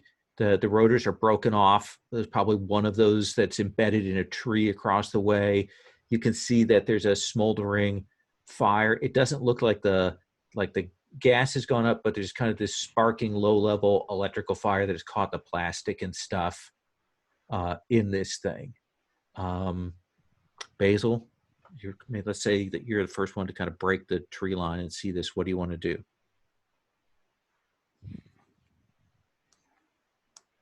You're muted. Yeah, I think Basil will snap a quick shot of the wreckage, and I think he'll look at the others and say, well, we've got to see if there are any survivors, but we've got to be careful too. Let's take some type of a tactical position surrounding this, and approaching from a few different sides. So Basil, are you more interested in keeping guard, searching the immediate area, or checking on the helicopter right now? What's your focus? I think ultimately it's checking on the helicopter Okay. to see, because most likely if there's somebody who is severely hurt, that's probably where they would be. And Alice, what's your focus?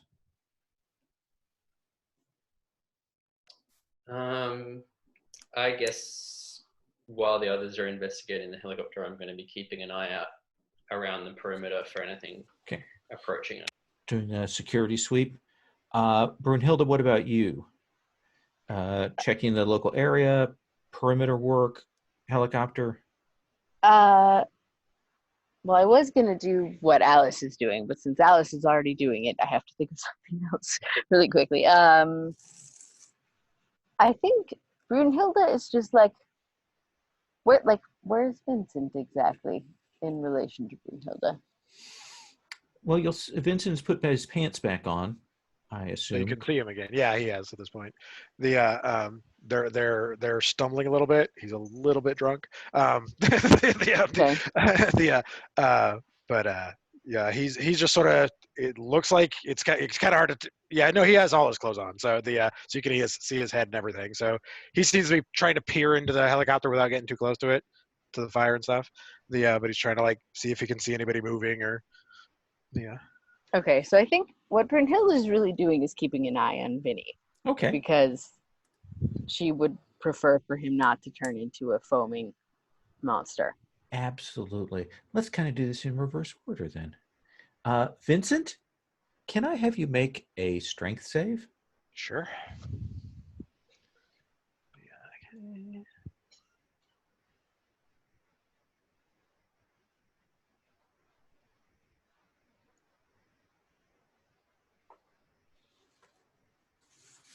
20. Failed.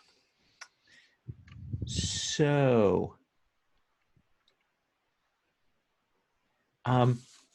you're kind of moved over to the helicopter. You're kind of looking, and there's some bodies in there. Inside, you kind of move over to look into the interior thing, and you kind of see the bodies, and you smell all of the blood and things like that, and you realize that you're drooling, like you can feel it. And when you kind of put your hand up to your mouth, you realize that your mouth is foaming. Yeah. Yeah, he's not thinking clearly. And he'll turn to he'll turn to try to face wherever Alice is at the moment. What do you put in your whiskey? And he'll hold up his hand with like a little bit of foam on it. Well, it's kind of invisible. The foam itself is invisible. It's part of your body. So okay, you'll do that, and you'll realize that the foam is translucent, like you. Brunhilde, I think you will hear that, and you'll actually see like he's got that jumpsuit shirt on. Mm-hmm. You can see that there are like water stains forming on the front of it. Like he's sweating more than would be normal? No, more like liquids dropping down from his face onto it. So I'm just going to casually say to Alice, it's very odd that in the middle of all this, suddenly all I can think about is eating a banana. And that's super subtle. Alice? Vinny wasn't there. He doesn't know. Yes. No. Alice, Vincent has called out to you, has said this. You see these drops of water. You kind of, and you hear Brunhilde say that. What do you do, Alice?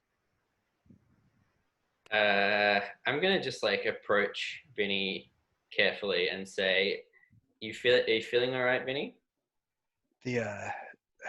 Not really. That whiskey has a hell of a kick. I'm not sure if it's the whiskey. Why don't you just sit down over here, try and get him away from the helicopter and sit by a tree or something.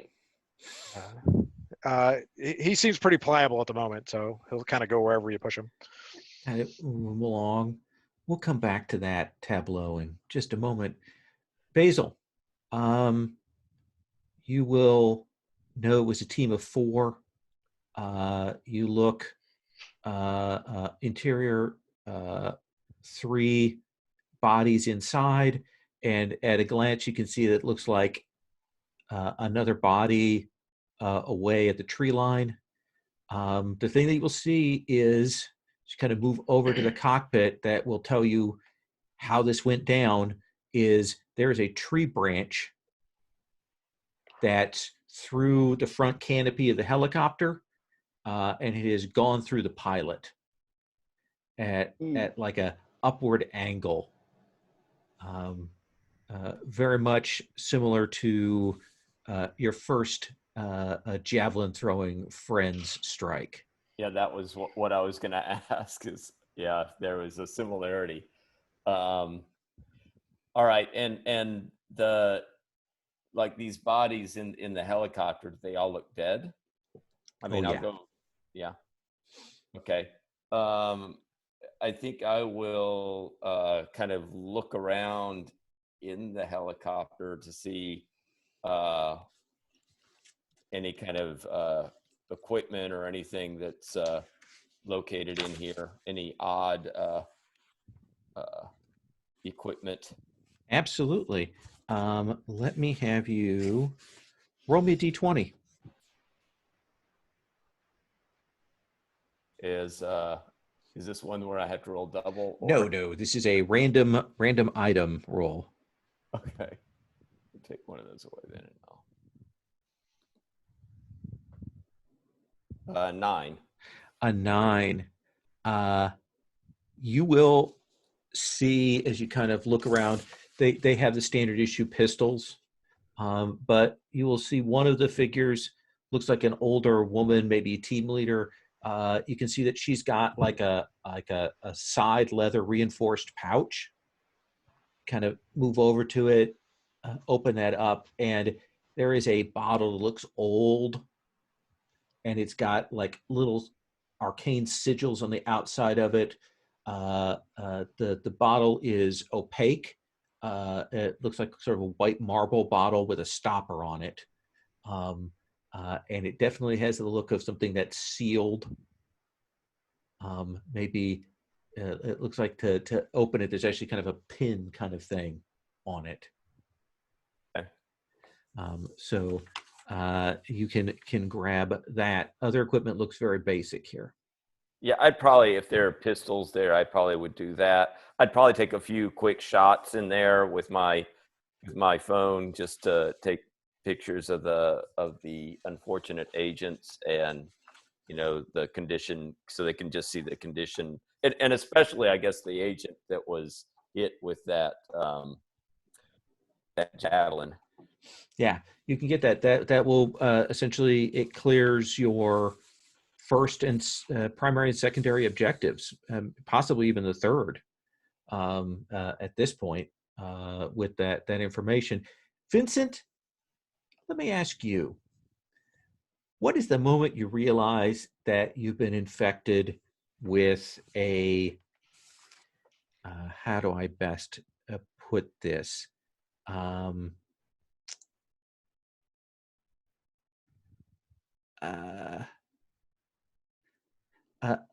A horrible, rabid neurodegenerative thing that you've been infected with?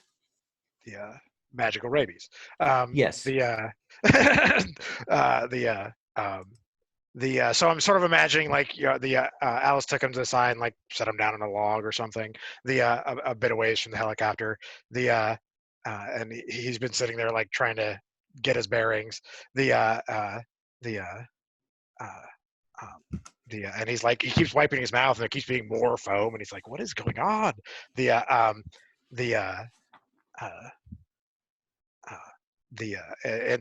like the fourth or fifth wipe of even more foam coming out.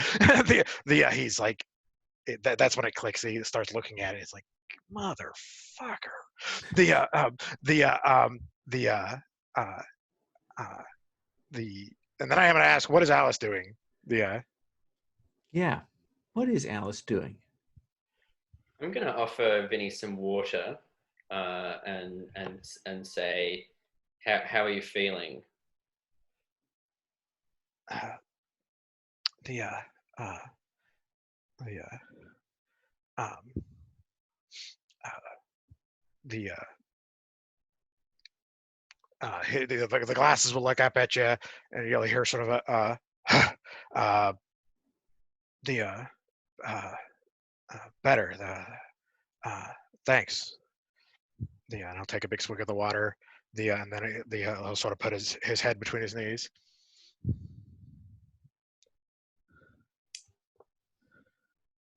I think we should try to get you back to O.D.D headquarters as soon as possible, and see if we can do anything about this this infection. The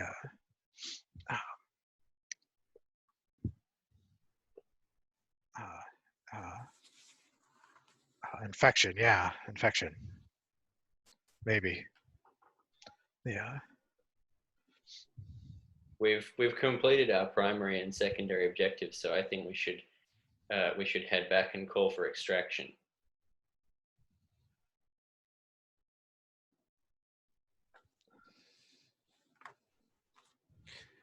Brunhilde, you're overhearing this conversation. You know you've been anxiously awaiting this. You hear this exchange. What's your thought? Brunhilde, as we've established, wears comfy clothing, including sort of loose, blousy shirts that have pockets, and she has been quietly tucking a net and some zip ties, like just very, delicately, maybe like turned slightly away, but taking out the sorts of things you might use if one of your comrades tried to eat you, so that they will be directly at hand. She doesn't want to shoot Vinny. He's like a friend. He's not one of the beasts yet. But she's readying things. Right. Both of them are, in fact, since we have identical packs. Yes. I think it's easier to control if we're doing the exact same thing. It's actually easier. So both of us are loading our pockets up with That makes sense. rope and things. Vincent, what do you think? He thinks that that it will be very bad for him if he is taken back to Odd, because it has suddenly popped into his head that he is convinced that they will take him apart. That he won't be cured, he will be studied. So he is waiting for a moment when no one is looking at him, and he's going to run for it. Your comrades, Alice, Brunhilde, seem to be very intent on watching you. How do you want to play this? He's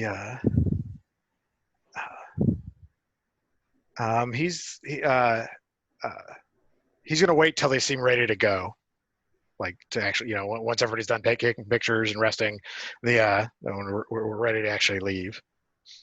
Okay. Basil. Well, yes, Alice. Yes. Sorry. Go back to Basil first. Basil, you kind of wrapped up. You've got pictures, identification. You've done the full sweep of the helicopter. You're kind of like a little bit nervous because like some of there's been a flare up of the electrical in there while you've been poking around in it, and you're a little afraid that fire might be getting close to the gas tanks, kind of thing. Is there an extinguisher on like something that would be? Yeah, there's probably a fire extinguisher. Good for electrical fires, or is it a? It's probably a work. Yeah. You want to try and keep the helicopter from blowing up? No, I think I'll cut my losses. Okay. I'll kind of look at that and I'll vacate quickly. Okay. And I'll yell to the others and say, it's potentially explosive on there. I think I got what we need. I think we should get some distance. So when he goes to yell out, that's the moment Vincent will take. Okay.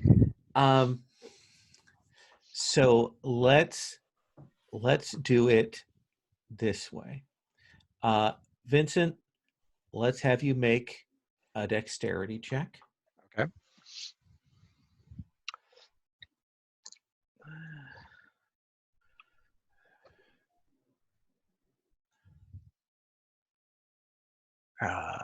Just barely made it.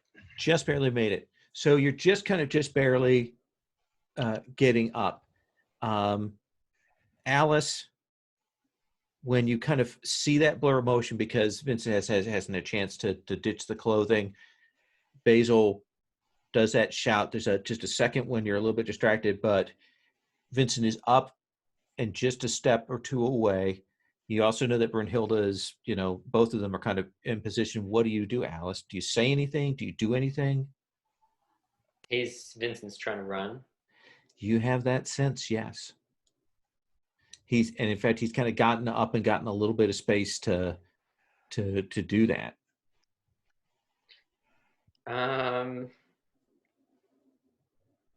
You know what? I am not the biggest fan of the O.D.D, so I kind of sympathize with Vincent's fears. So maybe I'm not going to try that hard to catch him. Kind of go to grab Brunhilde. On the other hand, you see Vincent, clothing wise, gets up to clearly make a break for it when attention is drawn away. Alice doesn't seem like she's hot on grabbing the rabid invisible man. What do you do, Brunhilde? Well, so like Alice, I am not a big fan of the ODD, but my impression is that he's going to turn into a rabid beast, and that doesn't seem better than possibly being cured. So I'm actually going to try to catch him. Okay. And I've been sort of rehearsing in my head so that I could coordinate both bodies, because I saw this coming. I think Brunhilde's thing is just sort of a perpetual sigh that she saw this coming at this point. But and so we have, if this is allowed, we've set up, we're standing on either side. I realize that you can't see me because I'm not on camera, so the gestures I'm making are useless. But if you picture where Vinny is, if he were to run straight away, Brunhilde would be on either side of him. And we've laid a rope on the ground, and if he starts to run, we're both going to take out nets and throw them at him. And then each one of us is going to duck, and like I said, simultaneous movements are easier. Pick up the rope in a crouch and hold it at knee level so that he will trip. And between having nets thrown at him and a rope, we are counting on, in his panicked moment, that he will get thrown off, and hopefully someone will help after that, because that is the extent of the plan. All right. So here is my question for you, Del. You can narrate, what happens, or we can go to a test. It is your character, so I want to give you autonomy on how you want to resolve this. Okay, so yeah, I'm going to say Vincent also saw this coming. A life of petty crime has sharpened his senses at least a little bit. And he's instead of running the way it looks like he was going to run, where you put the rope, he's going to run directly at Brunhilde too. With the obvious intent of bowling over, just knocking her to the ground and continuing running. So do you want to do this as a contest? Yeah, that seems fair to me. So let's do it this way.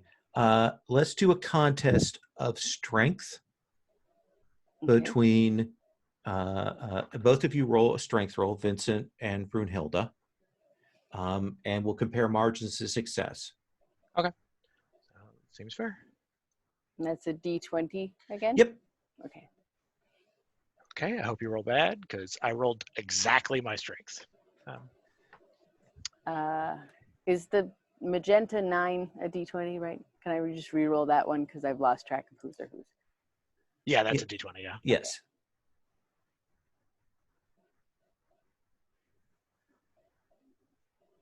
What just happened? You rolled an 18. Oh, it just swapped slots with the other one. It's Yeah, on my screen, at least. sometimes it does it, but it changed from a 9 to an 18. Okay.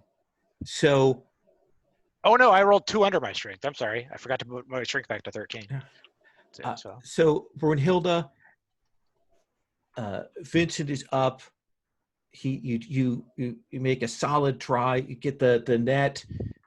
He goes and he pushes past, and you can tell, runs off into the woods. Yeah, and clothes are flying everywhere. Yeah, he's like ripping off his clothes as fast as he can while he's running. Yeah, I think Brunhilde's thought is really, well, I tried. I don't think she's gonna go after, like, there is no point. That would not be a good plan for anybody. So Absolutely. I think we see that the clothing, like the last of that clothing, kind of fly into the air, get caught on the trees, probably as the helicopter explodes, just to light the backdrop of this. And we'll probably see that going up as the three of you kind of move off, and Vincent vanishes off into the woods. And thanks, Alice. Banana.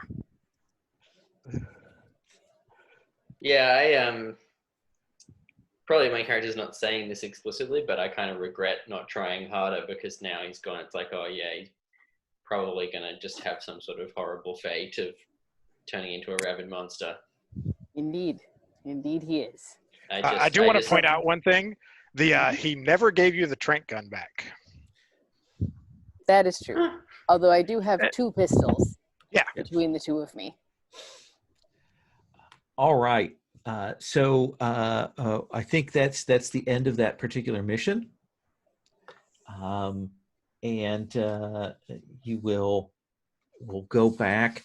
Let me ask Basil, what are you kind of saying about what happened with Vincent? What am I saying to Odd about? Yeah, to when you go back for debriefing, what happened with Mr. Raines? I'll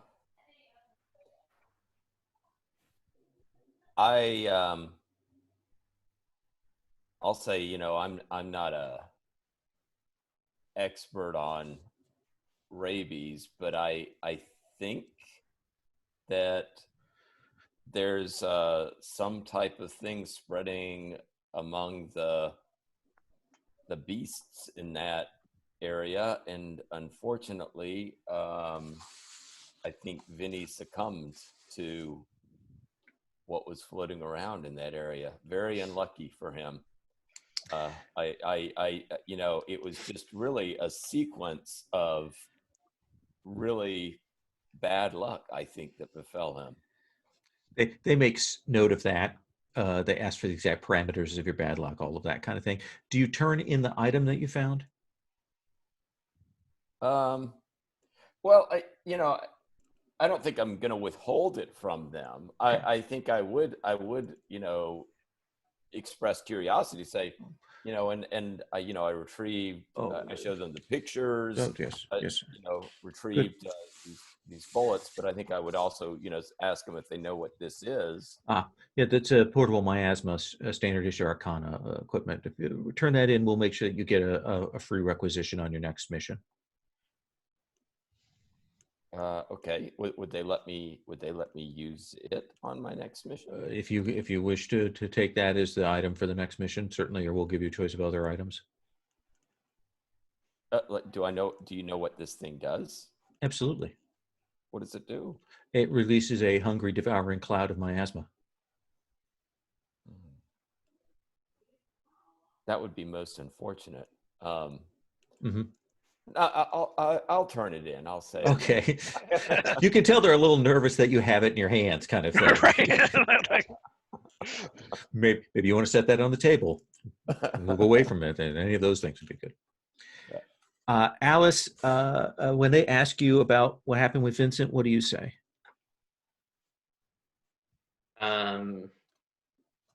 I say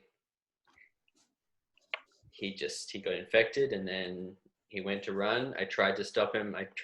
Did my best, but he just got away from me. All right. All right. You think he's going to be a danger? Probably. Yeah. I think only a danger to himself. Fair enough. Fair enough.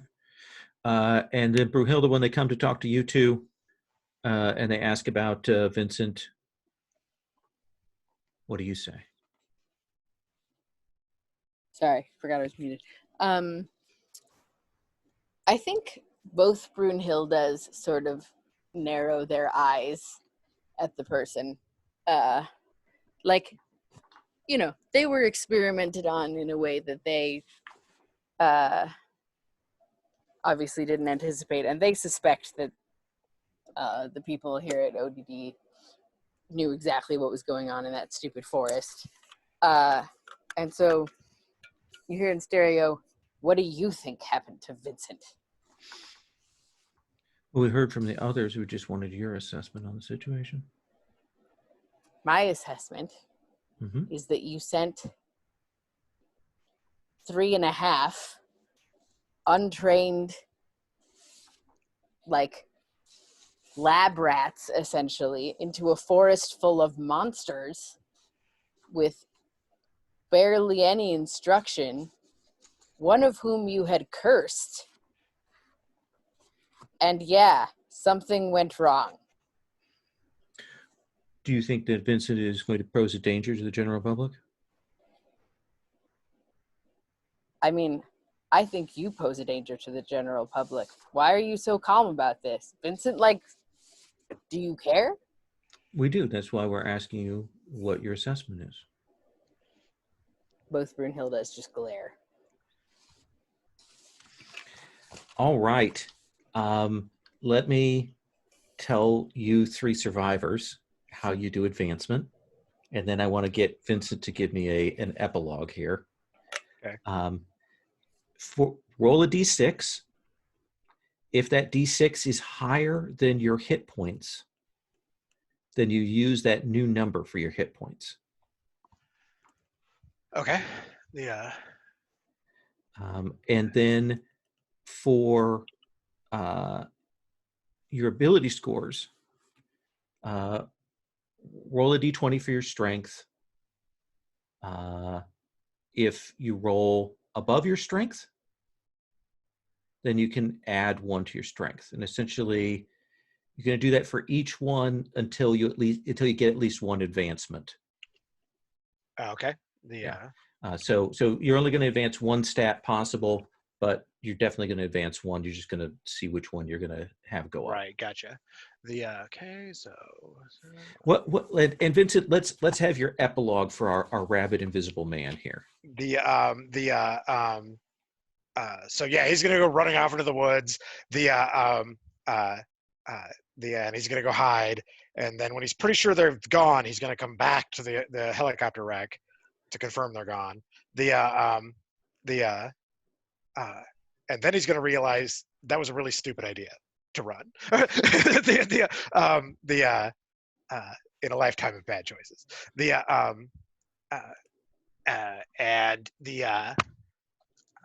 He is going to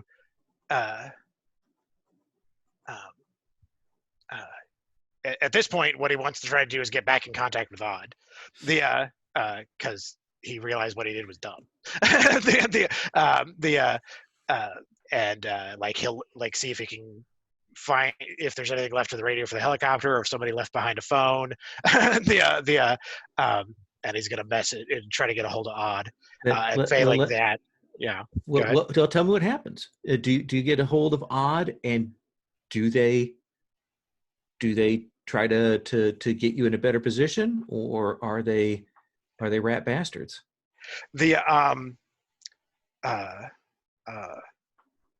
I'm gonna say split the difference. They're gonna come and get him, and he's gonna reluctantly let them get him, because he can't see a better choice out of this.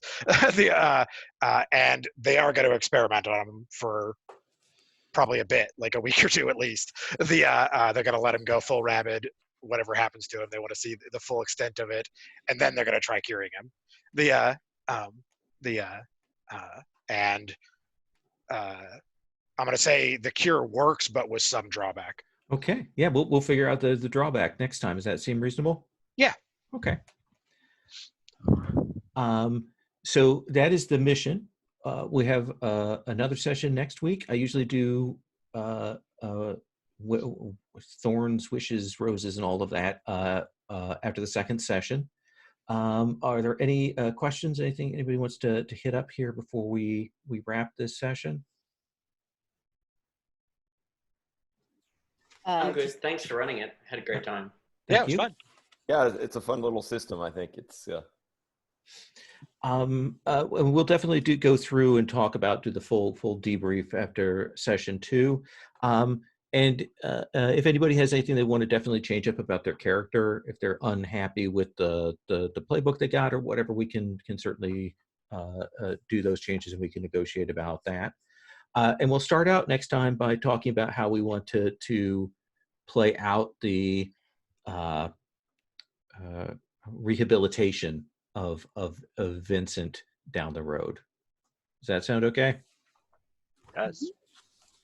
Thank you all very much. I want to apologize. One of the things I should have done before we got rolling into this is I should have gone through. I looked at the lines and veils, and I tried to be good about those, but I should have stopped and read them out to everybody. But I did try to adhere to those. I will definitely stop again next time and make sure I go through those. That's a bad procedural step on my part. So I just want to acknowledge that failing there. But we'll go through those next time. Okay. Okay. I'm going to stop recording. I just want to make sure, is everyone okay with me posting this up? Yeah. Yeah. I'm fine. Okay. All right. And if anybody isn't, just go ahead and you can send me a note on that. And I will talk to everybody next week. Great. All right. Thank you. Thanks. Bye. Thank you. Bye. Thanks, everybody.